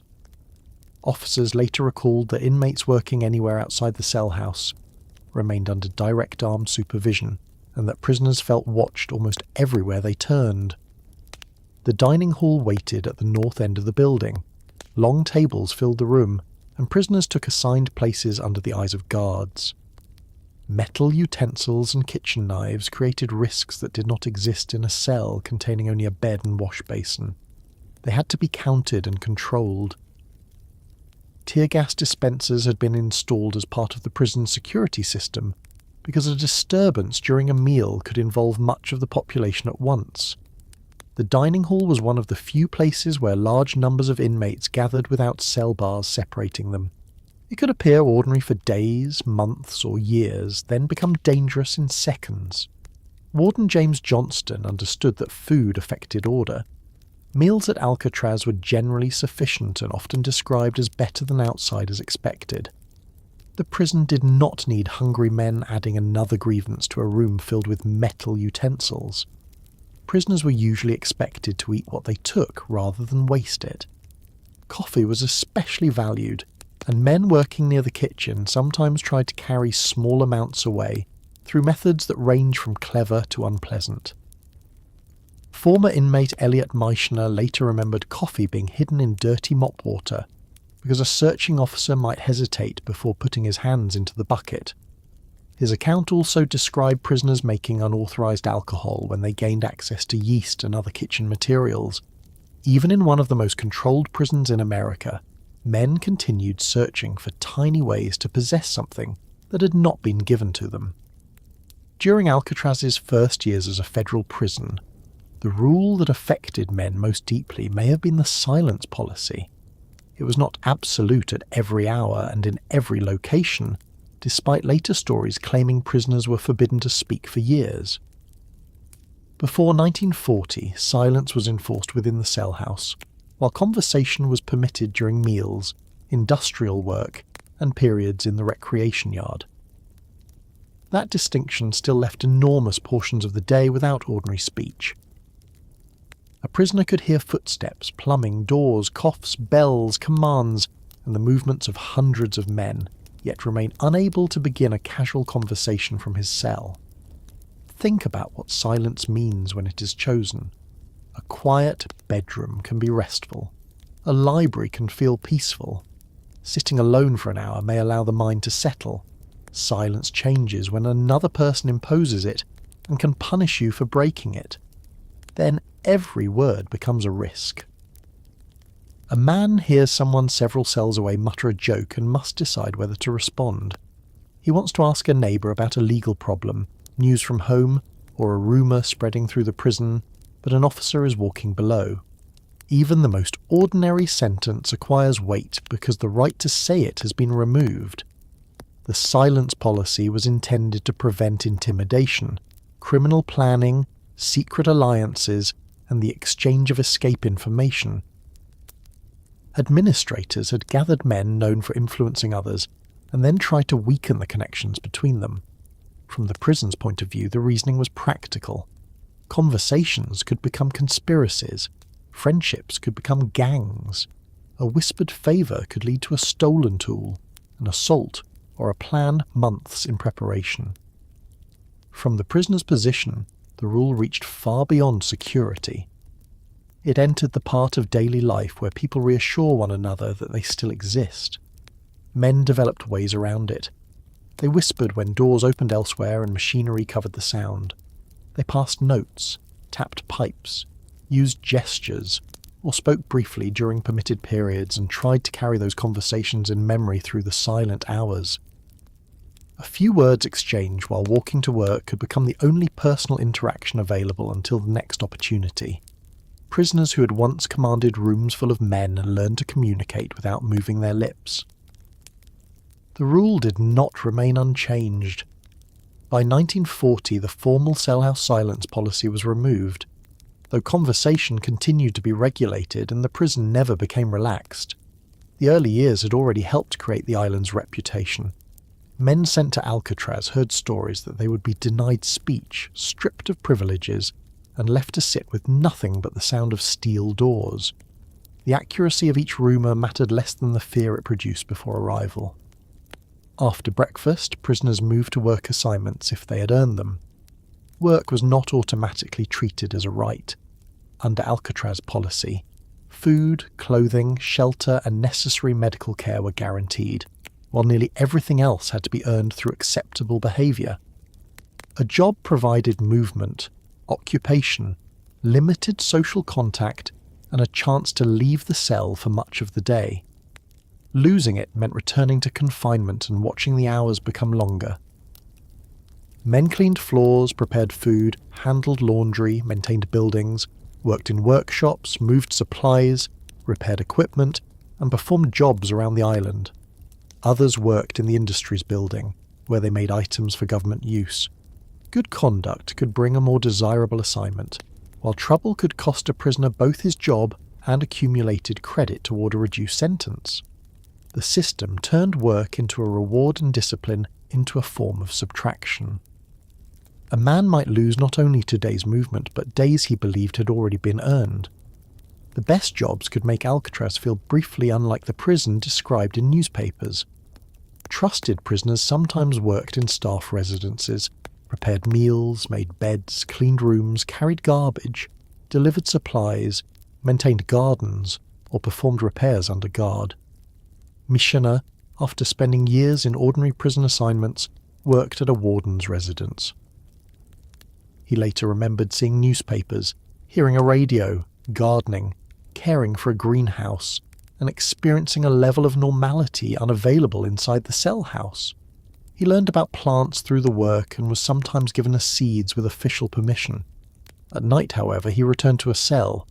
The privilege made life easier without allowing him to forget who could remove it. Not every prisoner considered Alcatraz the worst institution he'd experienced. Mishina, who arrived after an escape plan at Leavenworth was discovered, later said that doing time on the island had been easier for him than serving time at Leavenworth. That recollection complicates the legend. Alcatraz was restrictive, but it was also orderly, relatively small, and filled with individual cells. A man did not have to share his sleeping space with another prisoner. Violence between inmates could be easier to control than in larger, crowded institutions. Some guards were remembered as reasonable rather than sadistic. For certain prisoners, predictability was preferable to the disorder elsewhere. Yet the same order that comforted one man could grind down another. Alcatraz offered fewer places to disappear within the population. An inmate in a large prison might avoid notice for part of the day. On the island, officers became familiar with individual habits. They knew who walked quickly, who avoided eye contact, who spoke with whom, who requested medical attention too often, who stared at the windows, and who had begun behaving differently. A sudden change could suggest illness, fear, conflict, or preparation for escape. Cells were searched without warning. Guards entered while the occupants stood outside or waited under supervision. Bedding was examined. Books were opened. Fixtures were checked. Clothing was handled. A harmless-looking scrap of metal might be part of a tool. A picture fixed to a wall could conceal damage. A missing razor fragment could become a weapon. Former Officer Frank Heaney recalled that searches were not announced, and that every inmate's cell could be shaken down at unpredictable times. Privacy had almost no practical meaning when the institution could inspect everything a man possessed. Personal belongings nevertheless mattered intensely. Books, magazines, letters, photographs, drawing materials, and small handmade objects could soften the cell's emptiness. Michener later observed that prisoners often kept more books and wall material than modern displays of the cell suggested. A photograph from home did not increase physical space, but it opened a view beyond the bars. A book allowed the reader to spend several hours somewhere else without leaving his bed. That made access to the library more than a pleasant convenience. It was one of the few legal forms of escape available. Reading material was controlled. Newspapers were restricted during parts of the prison's history, limiting direct access to current events. Information still moved through staff, new prisoners, letters, radio broadcasts heard in approved settings, and announcements placed where inmates could see them. During the Second World War, major developments might be summarised for the population rather than delivered through ordinary newspapers. The outside world reached the island in pieces chosen by others. Letters passed through censorship. Correspondence could be limited, delayed, read and stopped. A man could write to approved relatives, but the message did not belong solely to sender and recipient. An officer might examine it for coded instructions, criminal contacts, threats, or escape information. The prisoner therefore wrote with a third person always present, even when describing private grief, family problems, loneliness, or regret. Visits were more restrictive. A relative had to receive permission, travel to San Francisco, cross the bay, pass through security, and speak under observation. Former officers recalled visitors passing through metal detectors and having purses searched. Early visiting arrangements provided no physical contact. Solid barriers or screened openings separated prisoners from guests, and officers sat close enough to hear the conversation. If a prisoner lowered his voice, he could be ordered to speak more loudly. Imagine a mother visiting her son after months of separation. She has crossed the country or travelled from another part of California. She may have spent money the family cannot easily spare. She waits for the boat, climbs the hill, submits to a search, and enters a room where she cannot touch him. There is no embrace at the beginning and none at the end. Every sentence must be spoken loudly enough for an officer to understand. The prisoner cannot quietly ask for help, apologise, or explain something too painful for a stranger's ears. The visit is evidence that he has not been forgotten, but its rules remind him that even family contact belongs to the institution. Recreation offered a different kind of relief. The yard stood outside beside D Block, surrounded by high walls, fencing and armed observation positions. Men could walk, exercise, play baseball, pitch horseshoes, or gather for card games such as bridge. Former prisoners remembered choosing corners protected from the wind. The yard faced toward the mainland, though walls and barriers controlled much of the view. It was an outdoor space in which relaxation remained supervised. For a man locked alone much of the week, recreation could become the centre of his calendar. He might spend days thinking about a baseball game, a conversation, or the simple feeling of walking more than a few steps without turning around. Weather could interfere. The bay wind cut through clothing, and fog brought dampness into the yard. Men stood close to walls for shelter. A game might continue not because conditions were pleasant, but because returning indoors meant surrendering one of the few hours that felt different. Racial prejudice shaped life there as it did throughout the United States. African American prisoners were segregated within parts of the cell house because officials claimed separation reduced racial attacks and conflict among inmates. The policy responded to prejudice by enforcing another form of separation. A black prisoner faced the restrictions imposed on everyone at Alcatraz. While also being placed according to a racial order, he had no power to reject. Medical care was available in a hospital wing containing wards, doctors' rooms and surgical facilities. Staff treated prisoners, employees, and island residents. Dental care and medical staffing were limited compared with a modern hospital, but former inmate testimony described treatment as adequate in many cases. The hospital could also become another form of isolation. Robert Stroud was housed there for years, partly to keep him apart from other inmates because administrators considered him capable of influencing or provoking them. Mental strain was harder to measure. The language and medical practices of the period did not approach isolation, anxiety, depression, and trauma in the way modern clinicians might. One former prisoner remembered no regular psychologist visiting during his years there. Men complained through sleeplessness, anger, stomach trouble, repeated medical requests, refusal to work, sudden violence, withdrawal, or conduct officers classified simply as disobedience. Some adapted by reading, drawing, exercising, studying law, playing music, working, or building routines within the larger routine. Others could not find enough structure of their own to resist the structure imposed upon them. Punishment narrowed the world further. An inmate who violated rules might lose correspondence, recreation, work, or other privileges. More serious misconduct could lead to D-Block, which became the prison's isolation unit after alterations in 1940. Its cells were larger than ordinary cells in part because men confined there remained inside for far longer periods. 5 lower cells were fitted with solid steel doors that darkened the interior. These were the cells most closely associated with the punishment prisoners called the hole. A normal cell at least allowed a man to look through bars into the larger cell house. He could see officers, other inmates, lights, and movement. A solid door removed much of that connection. The prisoner became aware of meals arriving, footsteps approaching, and sounds passing beyond the steel, but the visible world had almost disappeared. Depending on the punishment and period, bedding, clothing, light, reading material, and exercise could be restricted. The purpose was not to entertain, rehabilitate, or occupy him. It was to make ordinary confinement seem desirable. There were also older spaces beneath the cell house, remains of the military citadel that became associated with severe punishment during the early federal period. Prisoners described dark confinement in the area as the dungeon. After strikes in 1936 and 1937, some organisers were punished through isolation in those underground spaces.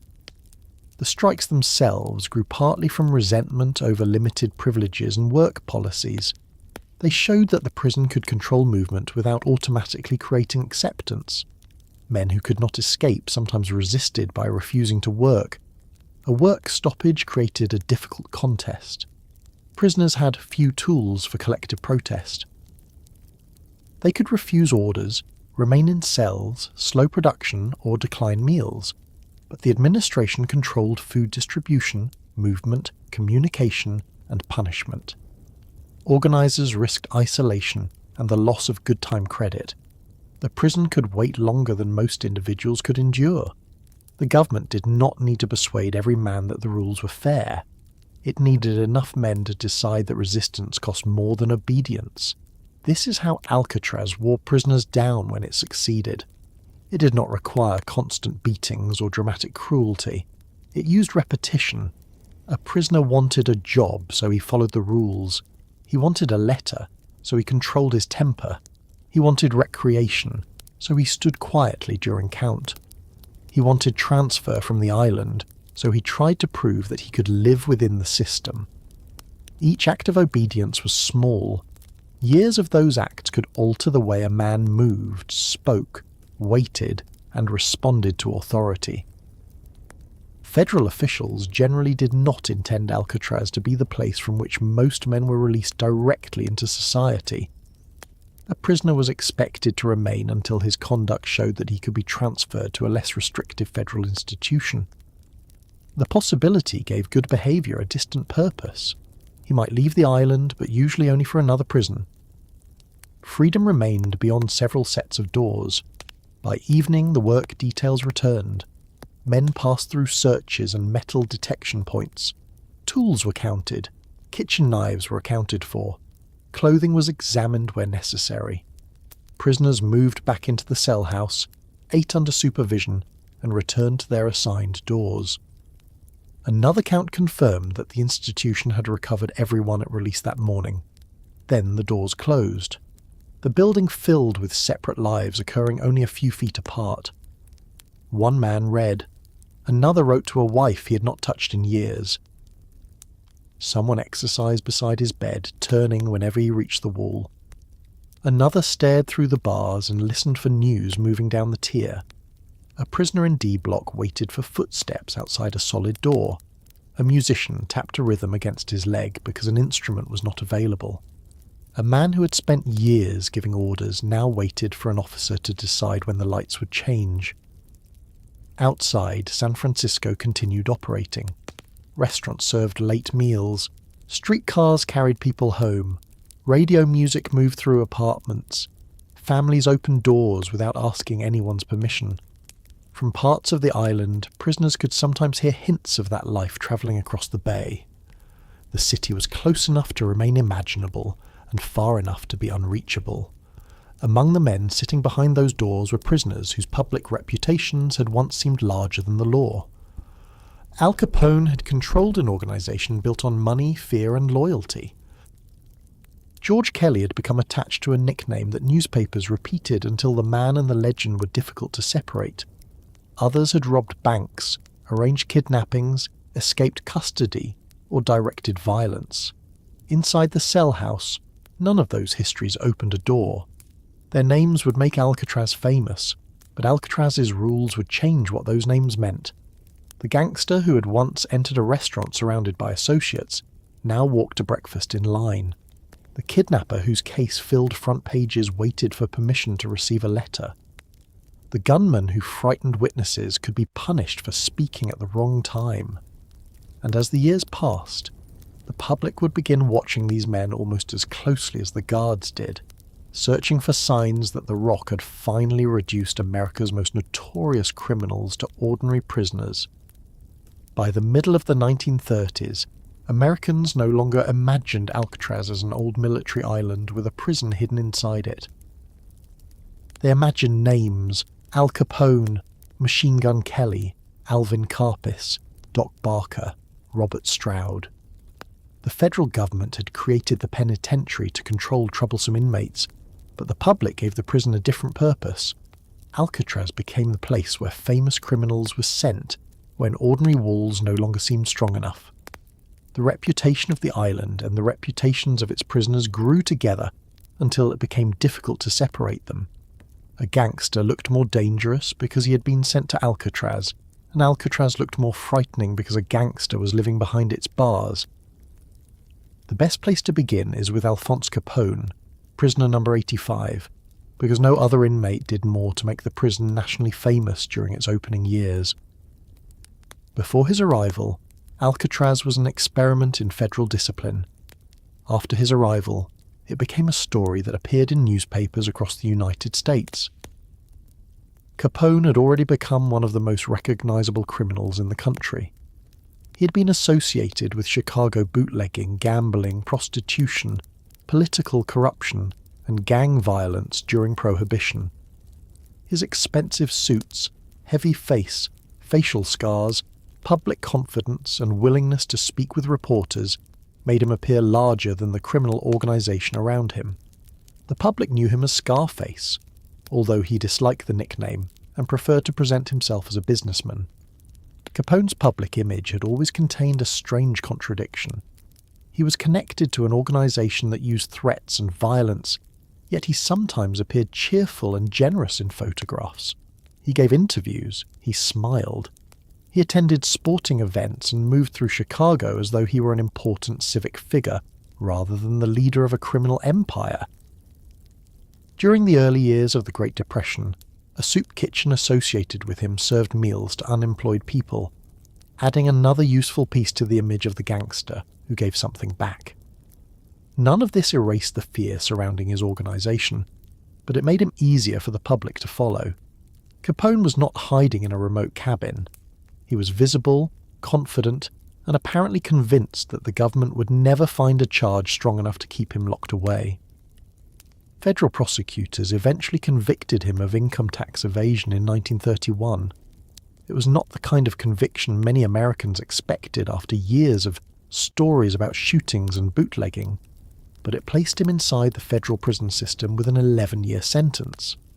At the Atlanta Penitentiary, reports claimed that Capone continued receiving favors and communicating with people connected to his former organization. Some stories were exaggerated, as stories about Capone often were, but officials clearly believed that he retained too much influence. When Alcatraz opened, he became exactly the kind of prisoner the new institution had been designed to neutralize. He arrived on August 22, 1934, and was registered as AZ-85. Think about the difference between the man who had entered prison and the man who entered Alcatraz. In Chicago, Capone had travelled with guards of his own. Other men opened doors for him. Restaurant owners prepared tables. Politicians and police officers knew his name. Associates waited for instructions. Even in Atlanta, he had reportedly found ways to make imprisonment less equal than it was supposed to be. On the island, the direction of authority changed completely. Federal officers opened the doors. Federal officers read the letters. Federal officers decided when Capone ate, worked, exercised, received visitors, or returned to his cell. The prison did not need to insult him every morning. It only needed to make him wait. Capone tested the new environment, as powerful prisoners often did. He tried to determine whether his name could still produce exceptions. Warden James Johnston had no intention of allowing that. The entire value of transferring Capone to the island depended on treating him as an inmate rather than a visiting celebrity. If guards accepted gifts, delivered private messages, or allowed him to gather followers, the government's most public prisoner would expose the weakness of its most public prison. At Alcatraz, Capone worked ordinary jobs, including labour in the laundry and other assignments controlled by the institution. He was allowed to play music and became associated with the prison band, where he played the banjo. That image has survived because it is so different from the Chicago gangster, familiar to the public. The man once surrounded by gunmen now sat among prisoners playing popular music with an instrument in his hands. The activity was not meaningless. Music offered structure, relief from the cell, and a small space in which the prisoner could make choices. But the band existed because the prison permitted it. Rehearsals occurred on a schedule. Instruments could be taken away. Even recreation carried the reminder that it had been earned. Capone reportedly practiced music in his cell and wrote about creating songs of his own. We should be careful not to turn this into a sentimental story about a misunderstood artist. The crimes associated with his organization did not disappear because he learned new pieces on the banjo. What matters is how completely his daily world had changed. He no longer decided which nightclub would host him, or which associate would carry a message. He worried about work assignments, music privileges, letters, and the opinions of guards. Alcatraz had reduced the scale of his concerns. His health also began reducing him in a way the prison administration could not control. Capone had contracted syphilis years earlier, before effective antibiotic treatment was available. By the time he reached Alcatraz, the untreated disease was affecting his nervous system. His behavior became less stable. Confusion, weakness, and mental decline appeared with greater frequency. Other inmates sometimes mocked him. The famous gangster who had inspired fear in Chicago could be found wandering or speaking in ways that showed he was no longer fully in control of himself. There is a temptation to describe this as Alcatraz breaking Al Capone. The truth is more physical and less convenient. The prison removed his influence and subjected him to strict routine, but disease was doing much of the destruction. He spent roughly 4.5 years on the island before declining health led to his transfer in January 1939.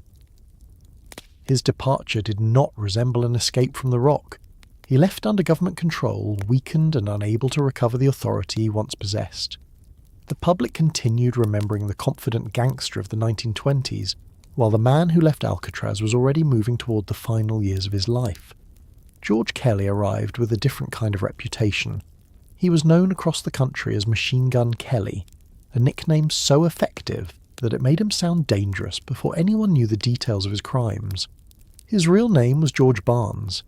He had participated in bootlegging and robbery, but the crime that brought national attention was the 1933 kidnapping of Oklahoma oilman Charles Urschel.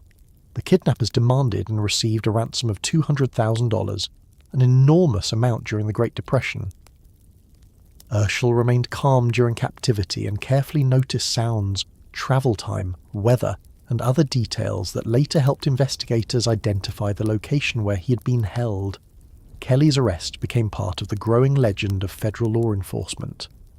A famous story claims that he surrendered while calling the arresting officers G-men, helping popularize the expression for government agents. The FBI itself treats the exact wording as part of the legend rather than an unquestionable fact. What is certain is that the case received enormous publicity and gave federal investigators a victory against a criminal whose nickname seemed designed for newspaper headlines. Kelly reached Alcatraz in September 1934 and became prisoner number 117. He remained there until 1951, far longer than Capone. The National Archives identifies his Alcatraz confinement as lasting from 1934 to 1951, which meant that he lived through most of the institution's history rather than appearing only during its opening years. The man inside the prison did not always resemble the figure suggested by the nickname. Kelly could tell stories, exaggerate his importance, and enjoy the attention his criminal identity produced. Some prisoners reportedly mocked him with a nickname of their own, calling him Pop Gun Kelly. This was one of the ways prison populations rearranged fame. A man who frightened newspaper readers might not impress inmates who had committed equally serious crimes and had no reason to accept the publicity surrounding him.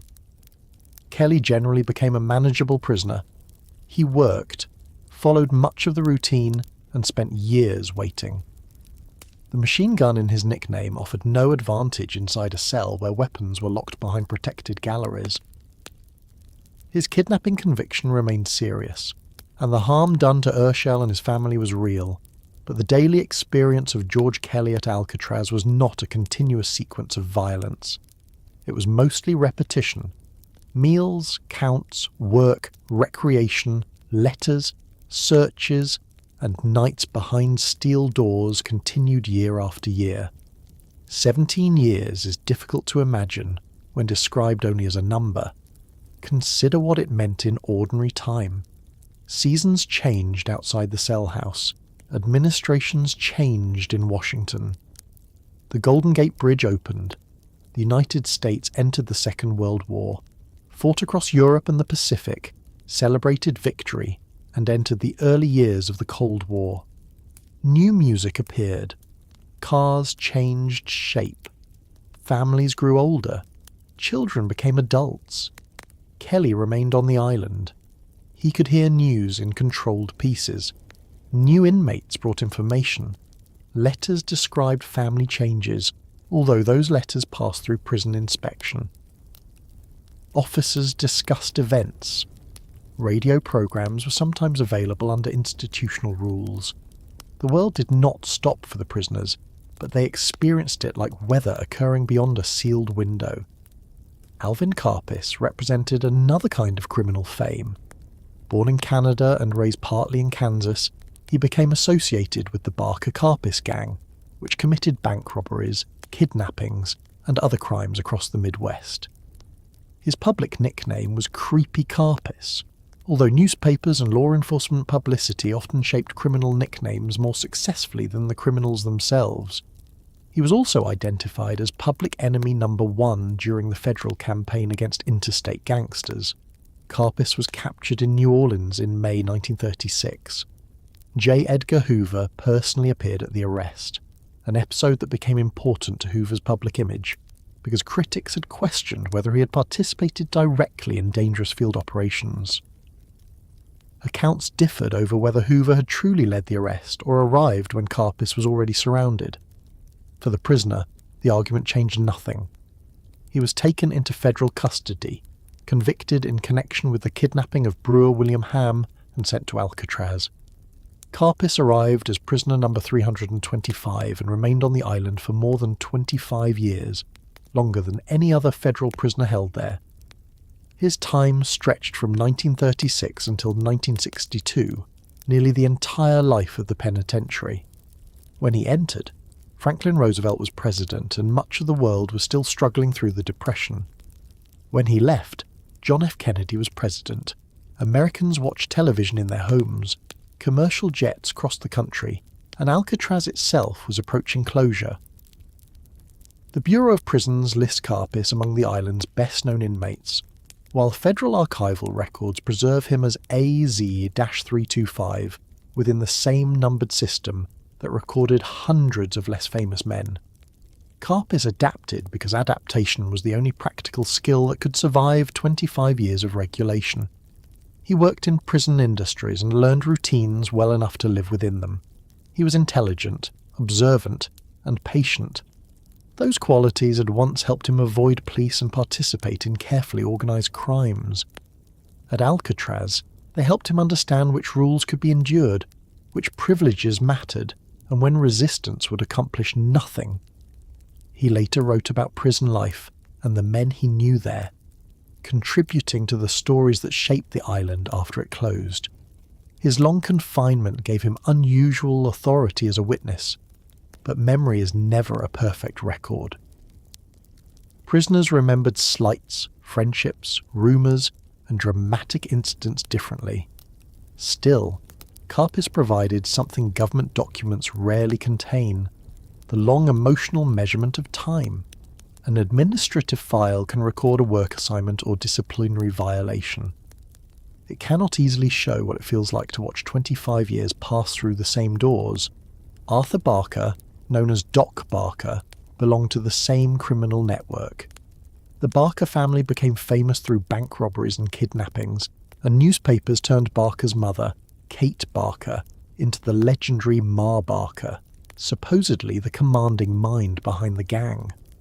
Historians have questioned how much criminal leadership she actually exercised.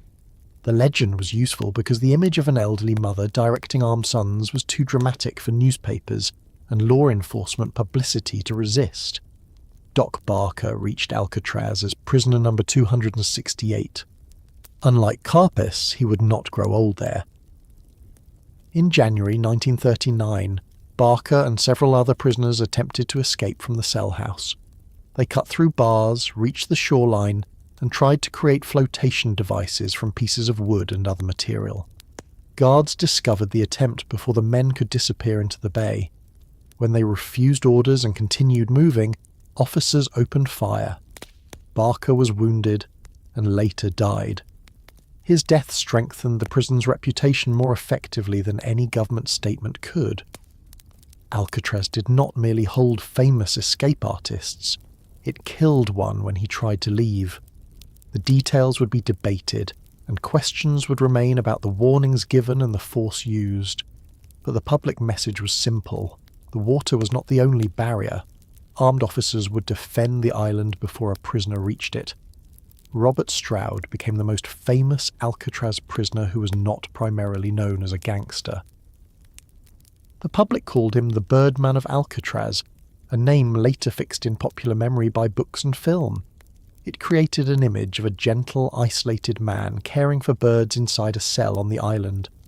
Almost every part of that image requires explanation. Stroud had been convicted of killing a man in Alaska and was sent to federal prison. While incarcerated at Leavenworth, he stabbed and killed a correctional officer in 1916. He was sentenced to death, but President Woodrow Wilson commuted the punishment to life imprisonment. Stroud's violent history, difficult relationship with prison authorities, and ability to attract public supporters made him one of the most complicated inmates in federal custody.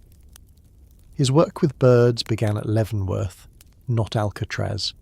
He reportedly found an injured bird and gradually received permission to keep canaries. Over the years, the activity expanded until his cell area contained large numbers of birds, cages, medicines, equipment, and written material. Stroud studied bird diseases, developed treatments, corresponded with people outside prison, and published works on avian health.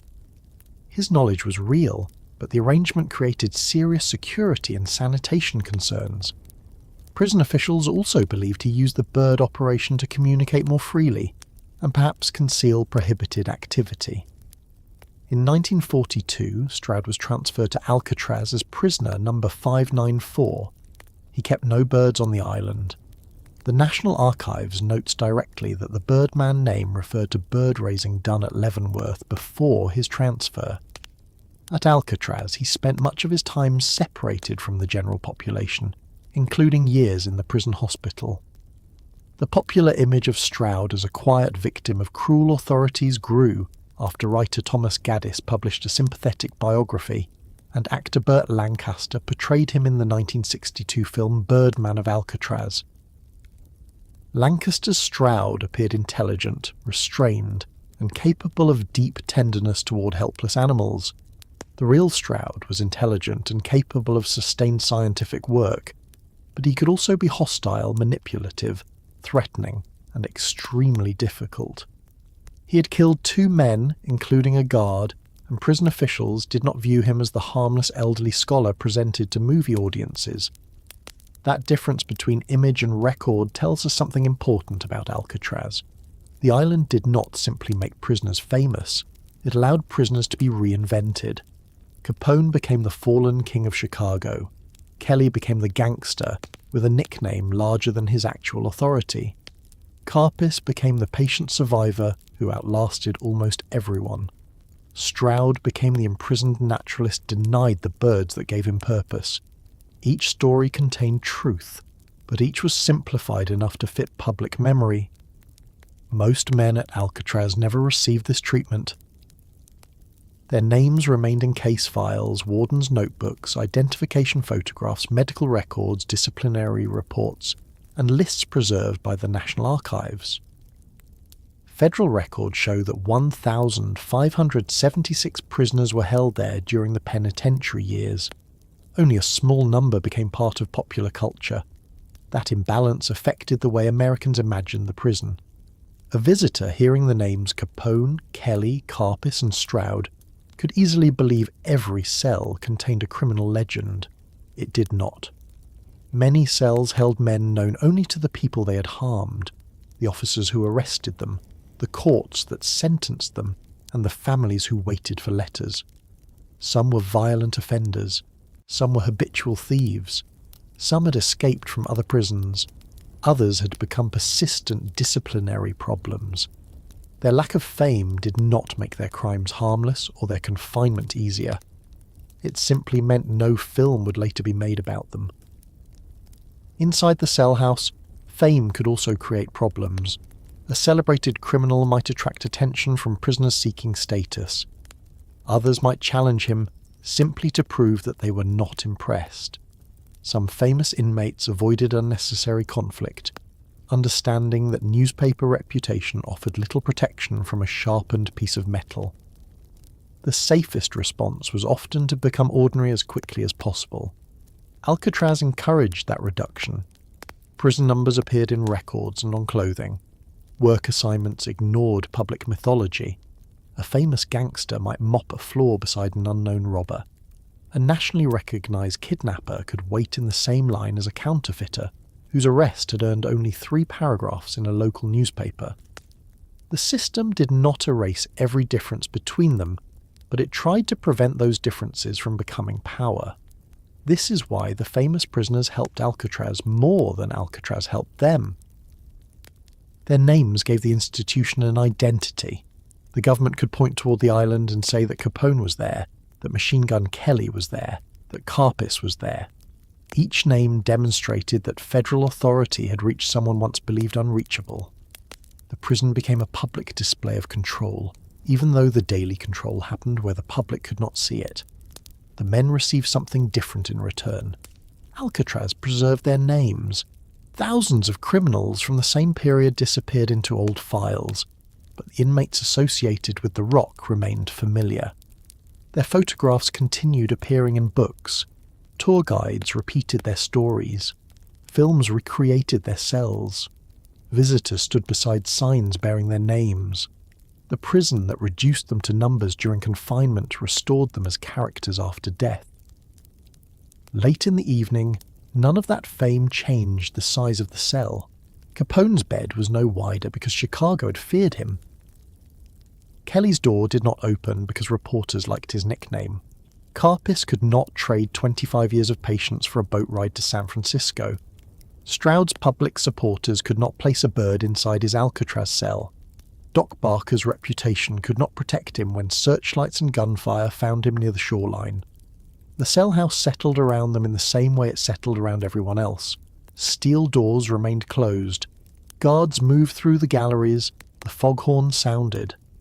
Somewhere across the bay, people bought newspapers carrying stories about the dangerous men of Alcatraz, then folded those newspapers, finished their coffee, and continued with their lives. The prisoners remained on the island, but they were not always willing to remain quietly. Fame did not eliminate the desire to escape, and strict discipline did not remove anger. Some men studied the bars, others watched guard routines. A few began saving tools, testing walls, and considering whether the water could be crossed. When private plans failed, collective violence sometimes took their place.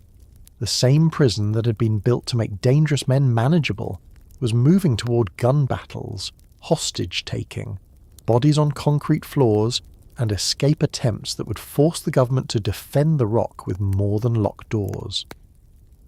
The men sent to Alcatraz were told in several different ways that escape was impossible. Guards told them through locked doors, repeated counts, searches, towers, rifles, and rules controlling every movement. The island told them through cold water, fast currents, steep cliffs, and the absence of any road leading toward the mainland. Newspapers added their own warnings, describing the prison as a place from which no man could return without permission. Yet prisons are filled with people who have already ignored warnings, and the more officials insisted that Alcatraz could not be defeated, the more certain prisoners began studying it for proof that they were wrong. A man did not need to announce that he was planning an escape. He only needed to pay attention. He watched which officer carried which keys. He noticed when a workshop window was left unguarded for several seconds. He counted the time between patrols. He learned which tools could be borrowed, hidden, broken apart, or slowly reshaped. He observed the tides without possessing an official chart and tried to understand the water from the direction of floating debris. He listened when another prisoner described a weak bar, a locked passage, or a place along the shoreline concealed from a tower. Most of these observations led nowhere. Some became plans, and a few turned an ordinary workday into gunfire. During the 29 years the federal penitentiary operated, 36 prisoners were involved in 14 officially recorded escape attempts. 2 men tried twice. 23 were caught, 6 were shot and killed during their attempts, and 2 drowned. 5 men eventually remained listed as missing and presumed drowned. Federal officials maintained that nobody had successfully escaped from Alcatraz, though the meaning of success would become less certain as the years passed. The first federal escape attempt came on April 27, 1936, less than 2 years after the prison opened. Joe Bowers worked burning trash at the island incinerator, a job performed near the outer edge of the prison grounds. During the work detail, he began climbing a chain-link fence overlooking the shoreline. A tower officer ordered him to stop and climb down. Bowers continued upward. The officer fired, and Bowers fell between 50 and 100 feet onto the rocks below. He died from his injuries. The attempt was brief, almost primitive compared with what later prisoners would try. There was no carefully prepared raft, stolen uniform, hostage plan, or tunnel hidden behind a false wall. Bowers climbed a fence in daylight within view of an armed officer.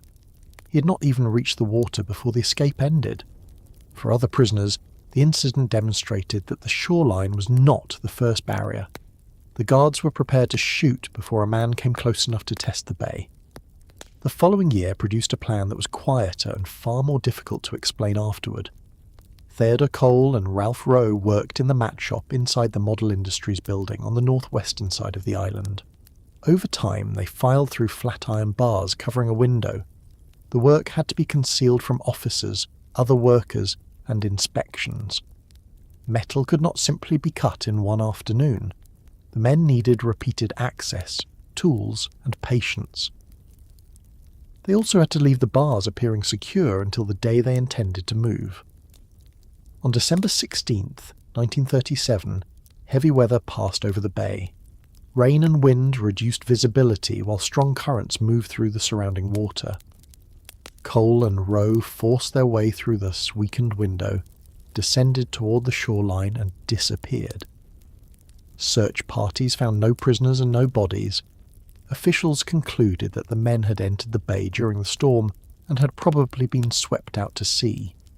They were listed as missing and presumed dead. The absence of bodies gave the story a life that a confirmed drowning would not have received. Families, investigators, reporters, and prisoners could imagine other possibilities. Perhaps Cole and Rowe had reached a boat. Perhaps someone had been waiting in the fog.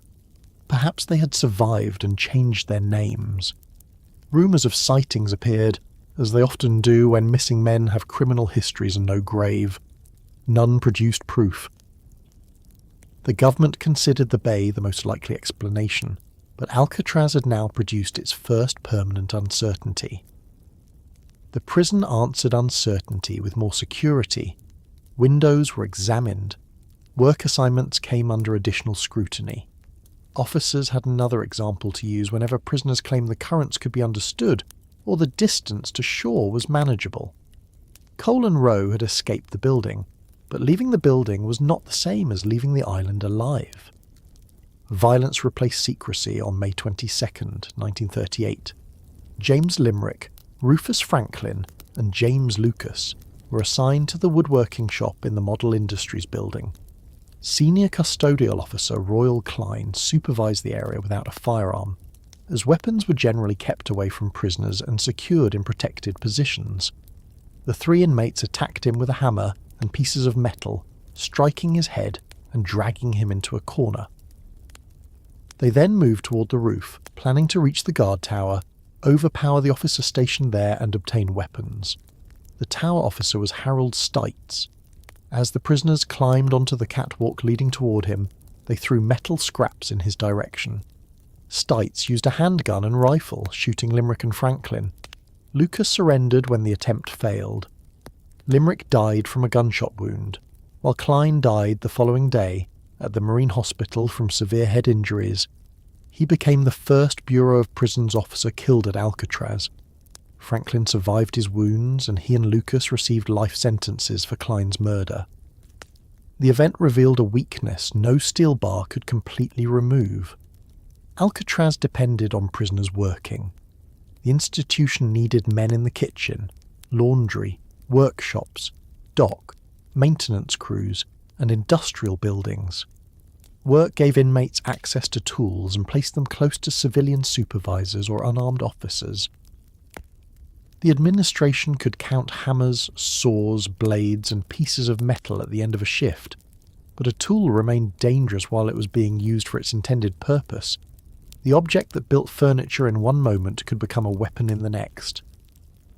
For the guards, Klein's death changed the meaning of routine supervision. An officer might spend hundreds of quiet days watching prisoners work without serious trouble. Familiarity could make the room appear less dangerous than it was.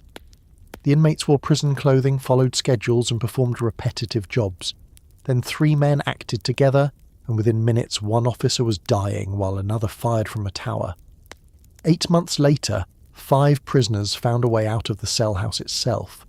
Arthur Doc Barker, Dale Stamphill, William Martin, Henry Young, and Rufus McCain were held in the isolation unit. During the night of January 13th, 1939, they sawed through flat iron cell bars and bent stronger bars covering a window. They passed through the opening, moved down the island, and reached the western shoreline. Their plan depended on darkness and on reaching the water before officers located them. The men had escaped the isolation section, crossed secured ground, and reached the final physical barrier. No waiting boat appeared. They had little time to prepare for the swim. Guards found them along the shore and ordered them to surrender. Martin, Young, and McCain obeyed. Barker and Stampill did not. Officers fired, wounding both men. Barker died from his injuries. Doc Barker's name gave the attempt national attention. He belonged to the Barker-Karpis criminal network and had already been presented to the public as part of one of America's most dangerous outlaw families. His death allowed newspapers to repeat the message the prison wanted understood. Even a famous criminal who managed to break through the cell house could be stopped before the Bay gave him a chance. The attempt also led to consequences within the prisoner population.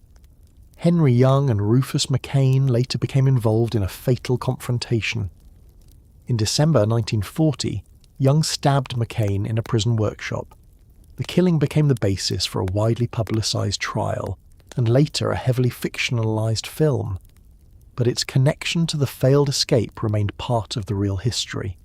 The 5 men who had moved together toward the shoreline did not remain united by the experience. Imprisonment returned them to rivalries, suspicions, and conflicts inside the walls. Not every escape plan reached the water. On May 21, 1941, Joseph Kretzer, Sam Shockley, Arnold Kyle, and Lloyd Barkdole took several officers hostage while working in the Industries area. Among the captured officers was Paul Madigan, who later became warden of Alcatraz. The inmates intended to use control of the officers to create a route away from the island. Instead, the hostages persuaded them that the plan had failed and that no usable exit remained. The prisoners surrendered without turning the incident into a prolonged gun battle. Kretzer and Shockley did not abandon escape permanently. Both would become central figures in a much more violent attempt 5 years later. Their willingness to surrender in 1941 should not be mistaken for acceptance of confinement. They had learned that one plan was blocked. They remained on the island where they had time to study why.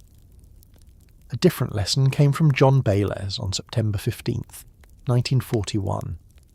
While assigned to a garbage detail, he ran toward the shoreline and entered San Francisco Bay. The water stopped him more quickly than a tower rifle. Cold shocked his body, and he gave up shortly after beginning the swim. When Bayless later appeared in federal court in San Francisco, he attempted to escape again and failed there as well. His experience showed why the bay could not be judged accurately from a cell house window. The distance to the mainland did not look enormous. Strong swimmers had crossed similar stretches of water under planned conditions. What a prisoner could not easily reproduce was preparation. He did not control his diet, receive open water training, choose equipment freely, study tide charts, or wait on shore with warm clothing and medical support. The water around Alcatraz commonly remained between 50 and 55 degrees Fahrenheit. Cold weakened muscles, disturbed breathing, and reduced judgment before a swimmer necessarily understood how much strength he'd lost. 4 men made another coordinated attempt on April 14, 1943. James Borman, Harold Brest, Floyd Hamilton, and Fred Hunter took 2 officers hostage in the Industries area. They climbed through a window and descended toward the water. One hostage managed to alert other officers, and guards opened fire as Borman, Brest, and Hamilton began swimming away from the island. Hunter and Brest were captured. Borman was struck by gunfire and disappeared beneath the surface before anyone could recover him. His body was never found. Hamilton appeared to have drowned as well. For 2 days, officers searched the island and surrounding water, while assuming he had been carried away. Hamilton had not left the island. He found a small cave or hollow along the shoreline and remained hidden there, wet, cold, and unable to travel farther. After 2 days, he moved back toward the Industries area, where officers found him. Hamilton's hiding place exposed the strange geography of Alcatraz. The island was small enough for guards to believe every section could be watched, yet its broken shoreline contained rocks, depressions, ruined military spaces, drainage areas, and shadows that changed with the tide. A man could disappear temporarily without achieving anything useful. He might avoid capture for hours or days while remaining trapped on the same piece of ground. Later that year, Huron Ted Walters disappeared from the prison laundry building. His absence was detected before he could enter the bay, and officers caught him at the shoreline on August 7, 1943. The attempt left little legend behind because it ended so quickly, but it reflected a constant problem for the administration. The prison could strengthen windows and count prisoners repeatedly, yet every work detail still brought men closer to doors, loading areas, service passages, and the outer edge of the institution. John Giles used his work assignment more patiently. He handled army laundry arriving at the island to be washed. Over time, Giles stole pieces of a military uniform until he had assembled an entire outfit. On July 31st, 1945, he dressed as a soldier and calmly boarded an army launch. Instead of cutting bars or attacking a guard, he tried to become someone who was allowed to leave.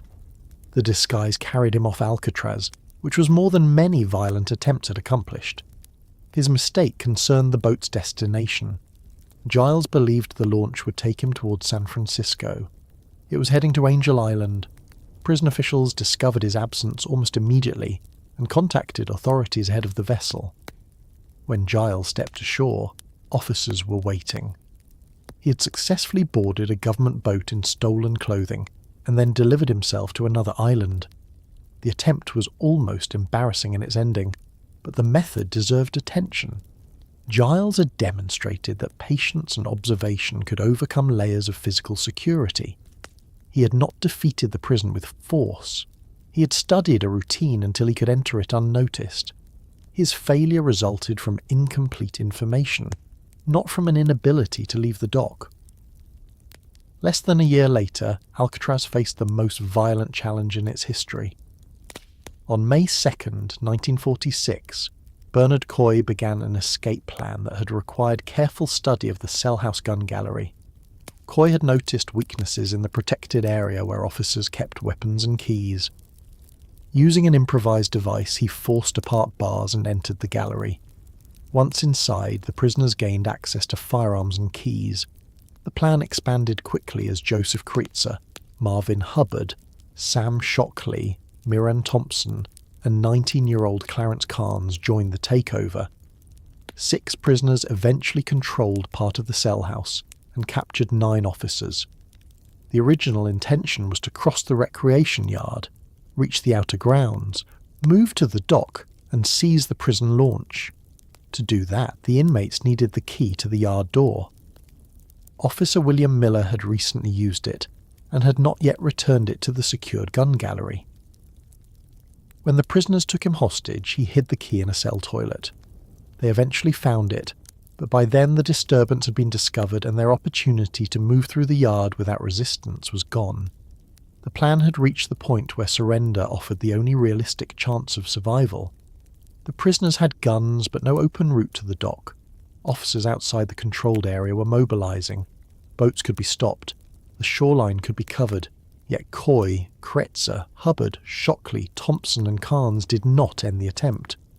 What began as an escape became a siege later called the Battle of Alcatraz or the Alcatraz Blastout. Hostages were locked in cells, some were beaten. Kreitzer fired into cells at close range, wounding several officers. William Miller was shot and later died after identifying Kreitzer as the man who had fired at him.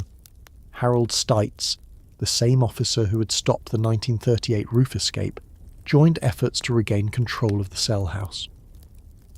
He was killed during an exchange of gunfire. 15 additional Bureau of Prisons officers were injured.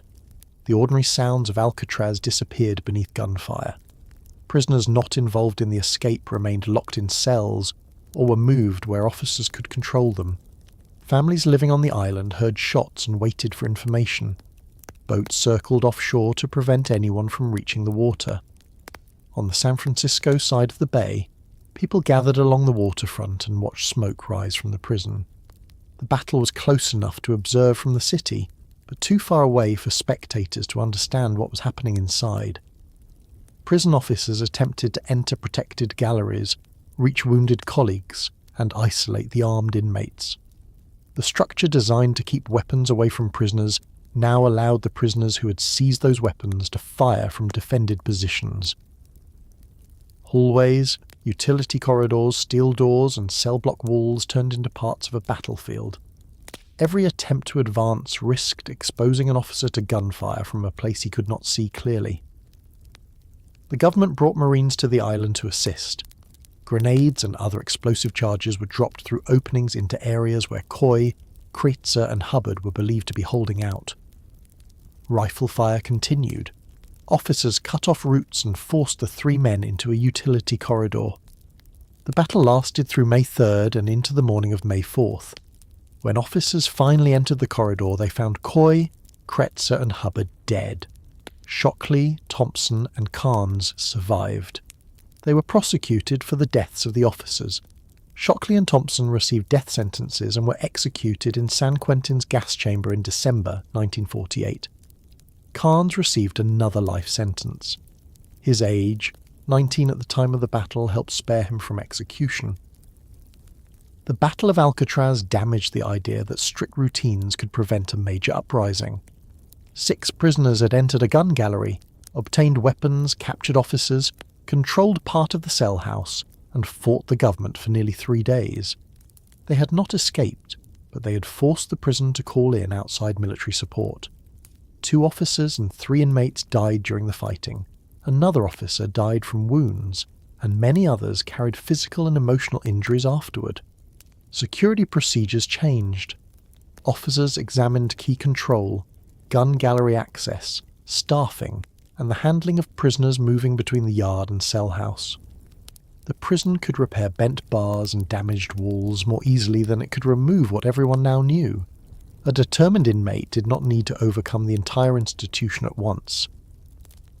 He needed to find one officer in the wrong position, one opening that had not been reinforced, or one key that was not where the rules expected it to be.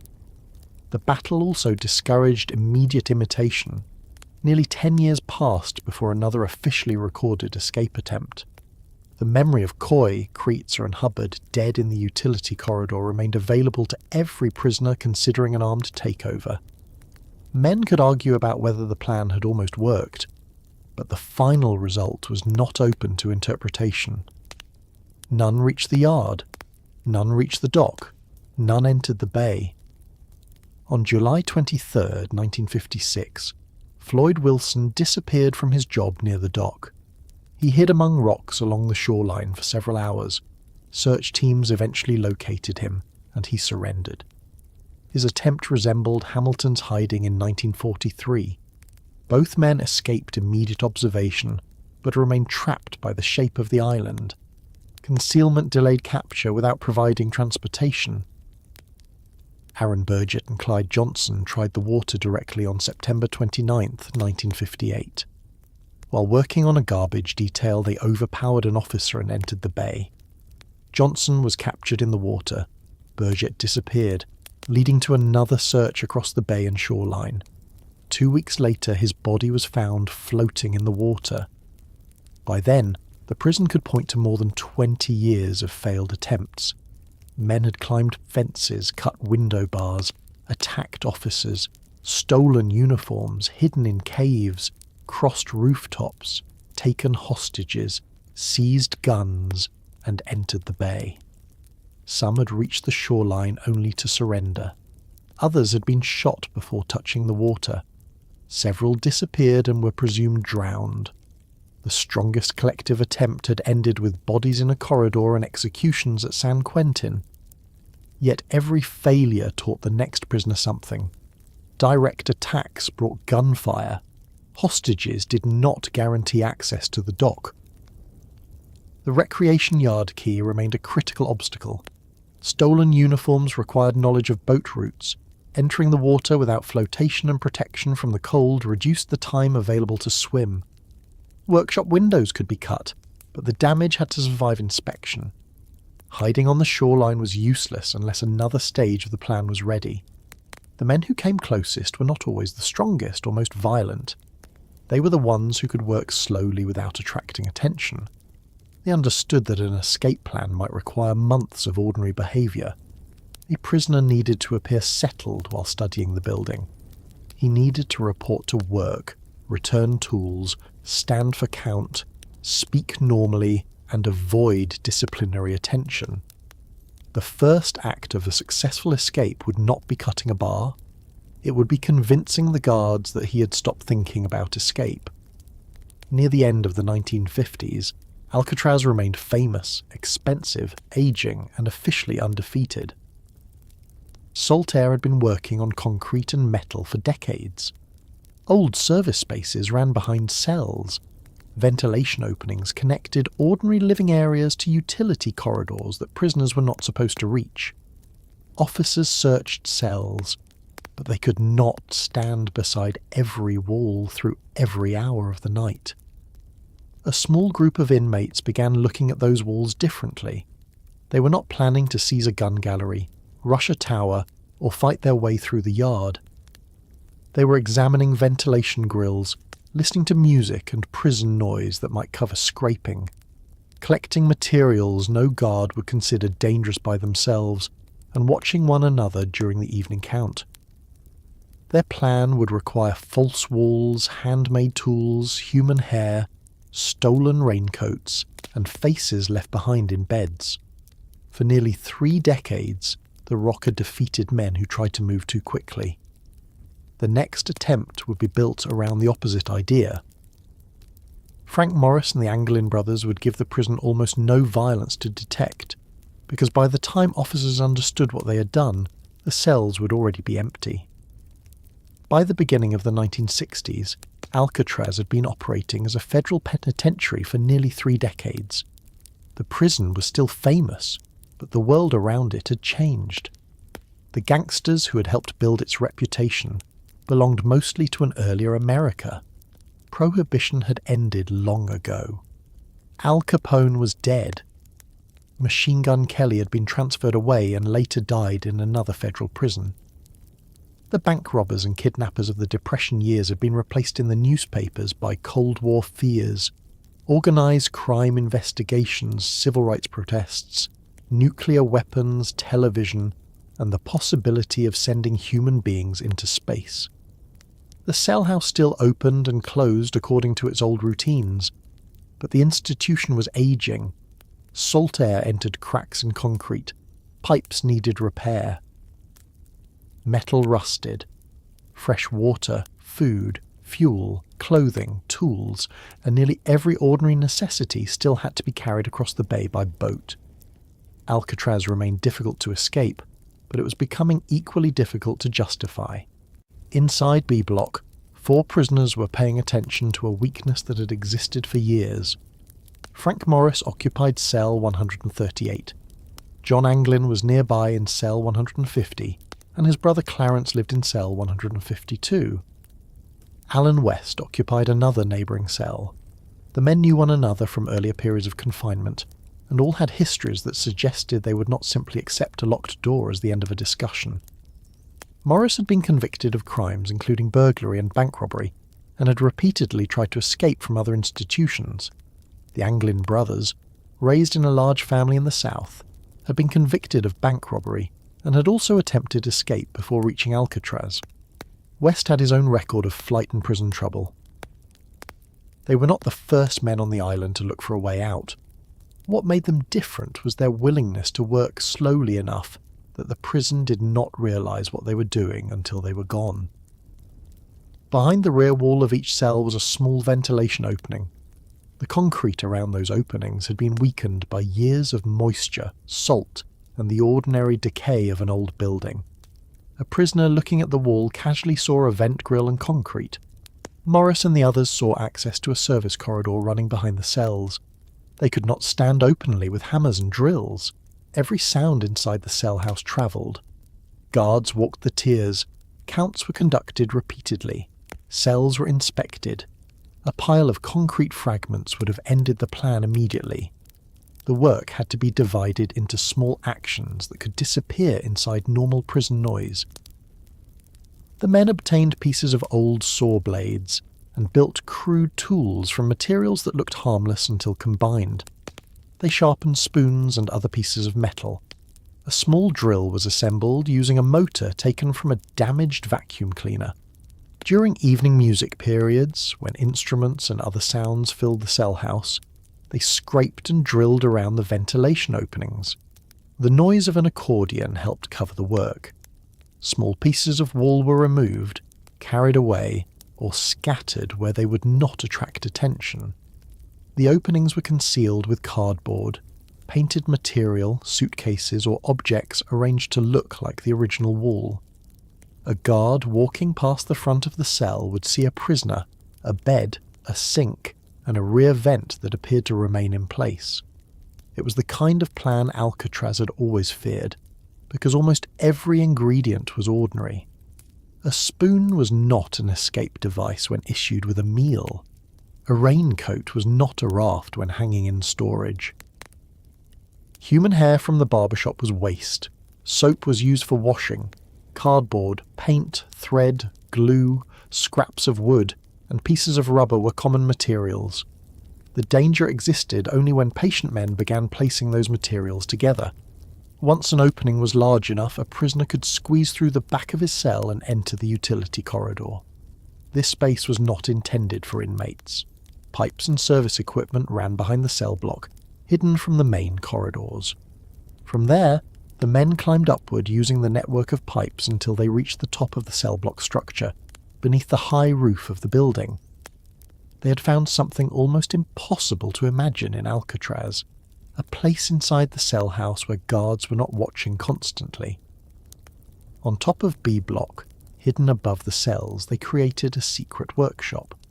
There they built the equipment needed for the water. More than 50 prison raincoats were gathered, stolen, or obtained through trades. The rubberized fabric was cut and joined to form life preservers, and a raft approximately 6 feet wide and 14 feet long. The seams were stitched and sealed using heat from the prison's hot pipes and pressure from heavy boards. Wooden paddles were shaped. A musical instrument was modified into a device that could inflate the raft. The men even constructed a crude periscope so that someone working above the cell block could watch for guards below. At the same time, they prepared a route through the roof. The cell house ceiling stood roughly 30 feet above them. They climbed pipes, reached a ventilator, and loosened its cover. A false bolt made from soap was used to make the opening appear secure until the night they needed it. The plan would still fail if a guard looked closely into one of the cells during the night. Alcatraz officers conducted counts, and a missing shape on a bed would bring immediate alarm. The prisoners solved this problem by building people who did not exist. The dummy heads are now among the most recognizable objects connected with Alcatraz. In photographs, they may look slightly theatrical, like props made for a low-budget film. In the weak light of a prison cell seen by an officer walking past bars during a routine night check, they were convincing enough. The men used a mixture that included soap, concrete dust, toilet paper, and other available materials. They painted faces and added real human hair collected from the barbershop floor. Rolled blankets and clothing created the shape of bodies beneath the covers. A head rested on each pillow, turned so that the face did not require long inspection. This was not merely clever construction, it was a correct understanding of routine. The guards had looked into these cells night after night. Most checks revealed exactly what was expected: a man sleeping in a bed. Human beings rarely examine familiar scenes with the same attention they give something unusual. The prisoners did not need to create perfect faces. They needed to create what a tired officer already expected to see. The men worked for months. Every morning they returned through the openings, replaced the covers, arranged the cells, and entered the prison schedule as though nothing had happened. They stood for count. They ate meals. They completed work assignments. They spoke with other prisoners. A man could spend part of his evening preparing a raft above the cell block, then stand quietly the next morning while a guard confirmed his number. By June 1962, the equipment was ready. On the night of June 11th, Frank Morris, John Anglin and Clarence Anglin placed the false heads in their beds and moved through the openings behind their cells. Alan West tried to follow, but the opening from his cell was not fully cleared. He had covered it with cement or material that hardened more securely than intended. By the time he managed to widen the hole, the others had gone. Calling to them would have exposed the entire escape, so West remained behind. Morris and the Anglins gathered their supplies from the hidden workshop, climbed the pipes, removed the rooftop ventilator, and emerged into the night air. They crossed the prison roof, descended near the bakery using a smokestack or service piping, climbed fences, and moved toward the northeastern shoreline. There, out of sight of much of the prison, they inflated the raft and entered the bay. Try to remain with that moment before deciding what happened next. It is late on June 11th, 1962. The lights of San Francisco and Marin County are visible beyond the water. The prison stands behind the three men, still operating according to schedule. Guards believe they are asleep. Their faces remain on pillows inside B block. The raft is made from stolen raincoats. The paddles are handmade. The men are carrying almost nothing that could help them once they reach land. The water is cold, and the currents do not care how carefully the escape has been planned. They push away from the island. That is the final moment history can describe with confidence. Early on June 12th, an officer reached through the bars of one cell and tried to wake the prisoner. The head moved, fell from the bed, and struck the floor. Its nose broke. The object that had preserved the escape now exposed it. 3 beds were empty. The prison locked down. Officers searched cells, corridors, roofs, utility spaces, workshops, tunnels, buildings, and shoreline. Boats moved around the island. The Coast Guard and FBI joined the effort. Aircraft searched the water and nearby land. Officers questioned prisoners.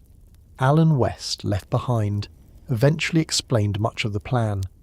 Evidence appeared in the days that followed. A packet of letters sealed in rubber was found. Pieces of wood resembling paddles and fragments of rubber material appeared in the water.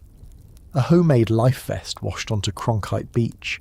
A paddle similar to those made by the prisoners was recovered near Angel Island.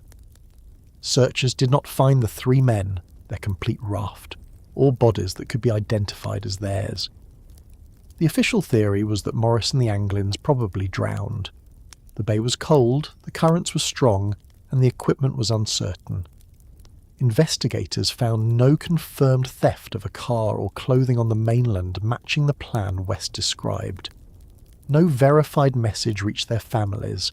No reliable financial activity, fingerprints, photographs, arrests, or later crimes proved that any of them had survived. Yet the conclusion remained a conclusion rather than a recovered body. This absence gave the escape its power. Cole and Rowe had disappeared into the bay in 1937 and were also presumed drowned, but the 1962 plan left behind a greater collection of evidence. Visitors could see the widened vents, the false heads, the hidden corridor, the rooftop workshop, the raincoat equipment, and the route toward the shoreline. The men had unquestionably defeated the cell house. The only mystery was whether they had defeated the water. The FBI investigated for 17 years. Agents interviewed relatives, followed, reported sightings, checked criminal records, compared photographs, and examined claims that the men had appeared in different parts of the United States or abroad. No evidence established survival. On December 31st, 1979, the FBI closed its active investigation and transferred responsibility to the United States Marshal Service, which retained the case because the men would still have been wanted if alive. Over the years, the mystery collected stories. Family members of the Anglins described possible postcards, flowers sent without names, or strangers appearing at funerals. A photograph said to show the brothers in Brazil became part of later documentaries and investigations. A letter received by police decades after the escape claimed to have been written by John Anglin. None of these stories produced proof strong enough to settle the question.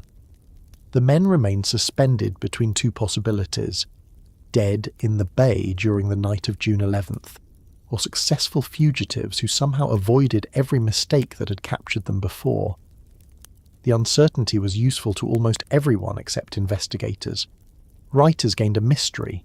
Filmmakers gained an ending that did not require an answer.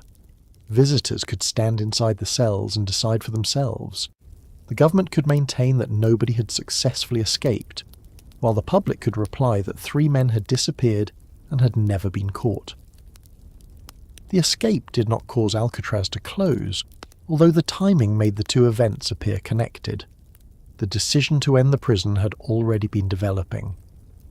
Attorney General Robert F. Kennedy announced the closure because the island was too expensive to maintain and operate. Buildings required millions of dollars in repairs. Daily costs per prisoner were nearly 3 times those at the Federal Penitentiary in Atlanta. The island had no natural supply of fresh water, so close to 1 million gallons had to be carried there each week. Every meal began with ingredients brought by boat. Every damaged pipe required parts brought by boat. Employees and their families depended on boats. Waste had to be handled on an island. Isolation, the quality that made Alcatraz secure, had become the reason it was no longer economical. On March 21, 1963, the Federal Penitentiary closed after 29 years. The final prisoners were removed in small groups. Some were transferred to the new Federal Penitentiary at Marion, Illinois, which would take over part of Alcatraz's role as a high-security institution. Others went to different prisons according to sentence, health, conduct, and classification. Among the last men to leave was Alvin Karpis, who had spent more than 25 years on the island before being transferred in 1962. By closure day, the great criminal names of the 1930s had mostly departed, died, or become elderly. For the officers and families, closure meant leaving homes as well as jobs. Children who had grown up on Alcatraz packed belongings and crossed the bay. Apartments emptied. The school-age routine of taking a boat to San Francisco ended. Kitchens, workshops, the hospital, guard stations and staff offices lost their daily purpose. The cell house became quiet in a way it had never been quiet while occupied. Prison silence had always contained people. A man turned in bed, a pipe knocked, an officer walked a tier. Someone coughed, a toilet flushed, keys moved. After closure, there were no prisoners waiting for count and no guards preparing to release them for breakfast. Wind entered broken spaces. Gulls returned to areas once controlled by people. Salt air continued working on the concrete and steel. The federal government now possessed an empty island in one of the most visible locations in California. Proposals appeared quickly. Some people imagined a monument, a park, a hotel, a shopping development, or a major symbol facing the Pacific. Others wanted the island preserved. Nobody could treat the land as unimportant because San Francisco could see it every day. In March 1964, a small group of Native Americans occupied the island for several hours and asserted a claim based partly on treaty language concerning unused federal land. Although the action was brief, it introduced an idea that would return with far greater force 5 years later. On November 9, 1969, Native activists led in part by Richard Oakes attempted another symbolic landing. 11 days later, on November 20th, a larger group reached the island and began a full occupation under the name Indians of All Tribes. Many participants were young native students and urban indigenous people whose families had been affected by federal relocation, termination, boarding school policies, land loss, and attempts to weaken tribal identity. They proposed creating a cultural centre, educational facilities, and a place where native history and life would be directed by native people rather than federal officials. Their public statement used sharp humour. The occupiers offered to purchase Alcatraz for $24 in glass beads and red cloth, deliberately reversing the familiar story of Manhattan's purchase. They argued that the island was suitable for an Indian reservation because it had no fresh water, poor soil, inadequate sanitation, few resources, and no employment, conditions that reflected the neglect many native communities had experienced under federal policy. The prison walls received new words. Indians welcome appeared at the dock. Indian land was painted on buildings. The island that had once confined native men for resisting federal authority was now claimed by native activists challenging that same authority. This was not a small addition to Alcatraz's history. It changed what the island meant. Families lived there. A council organised daily affairs. People handled security, food, sanitation, housing, education, childcare and communication with supporters. Supplies arrived by boat. Reporters visited. Celebrities, students, activists, and members of the public offered support. Radio broadcasts carried messages from the island. For a period, Alcatraz became a centre of native political energy visible across the country. The occupation lasted 19 months, until June 11th, 1971.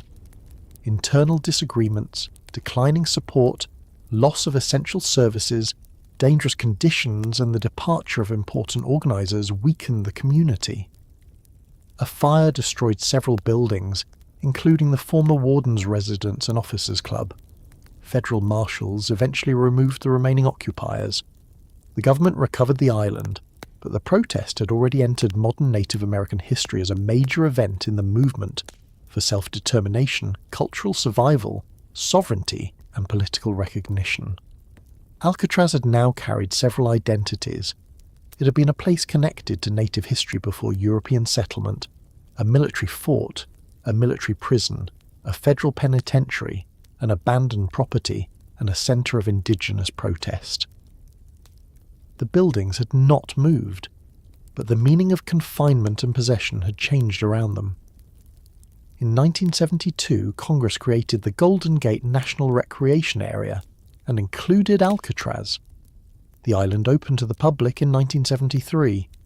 Visitors began making the same boat journey once made by soldiers, guards, prison families, inmates, lawyers, investigators, and activists. The crossing no longer ended with restraints or orders. It ended with a scheduled return ticket. That difference explains much of the island's attraction. A visitor can enter the cell house voluntarily. The steel doors are no longer part of an operating system. A person can stand in a cell, touch the wall, look through the bars, and imagine years spent inside, then step back into the corridor whenever the feeling becomes uncomfortable. The experience offers fear with an exit. The stories visitors hear are not limited to one period. They walk past the remains of military fortifications buried beneath the prison. They see the cell where a famous gangster lived, the dining hall where guards watched for violence, the isolation cells in D Block, the yard where prisoners exercised, and the widened openings connected with the 1962 escape. Outside, they encounter gardens maintained by military families, prison employees, and inmates. They see native occupation graffiti preserved on walls. Birds nest in protected areas around the same cliffs that once supported gun batteries and guard towers.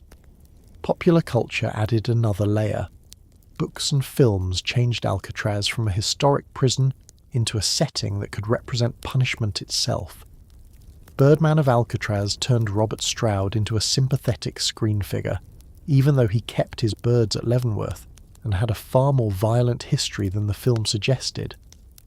Escape from Alcatraz transformed the Morris and Anglin plan into a story of intelligence defeating an oppressive machine, ending with a suggestion of survival rather than certainty. Other films use the island for fictional escapes, secret operations, ghosts, and battles that never occurred. The prison's actual size helped these stories. Alcatraz is small enough to understand visually. From the boat, the visitor sees nearly the entire island. The cell house stands at the top. The dock sits below. The water surrounds everything. The basic problem is visible without explanation.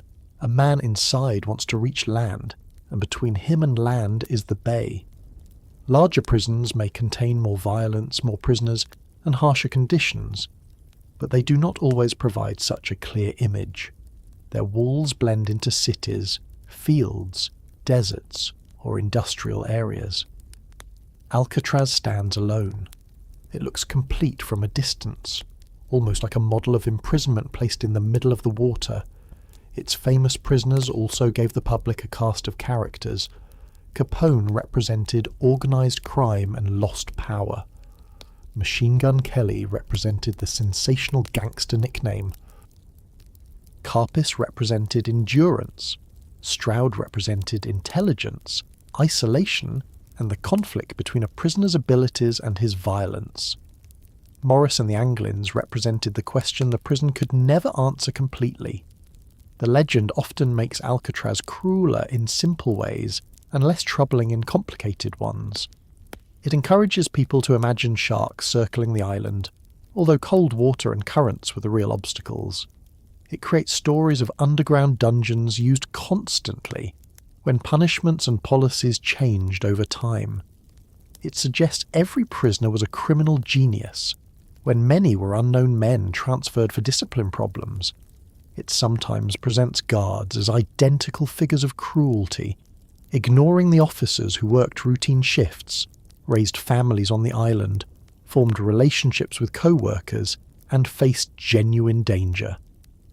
At the same time, reducing Alcatraz to myths can hide the more ordinary punishment that made it effective. A man did not need to be beaten every day to feel the institution's power. He only needed to wait for a door. He needed to ask permission for a letter, stand for count, submit to searches, eat at a fixed time, and look across a short stretch of water at a city he could not enter. That was how Alcatraz became America's most feared prison. Not because it held the largest number of inmates. It did not. Not because no person could survive the water. People have crossed it. Not because every guard was brutal or every cell was a dungeon. The reality was more controlled than that. Alcatraz became feared because the government selected men already considered difficult and sent them to a place designed to remove their remaining influence. It placed famous criminals where their money could not easily buy comfort, where their associates could not gather outside a nearby wall, and where escape required more than opening a door.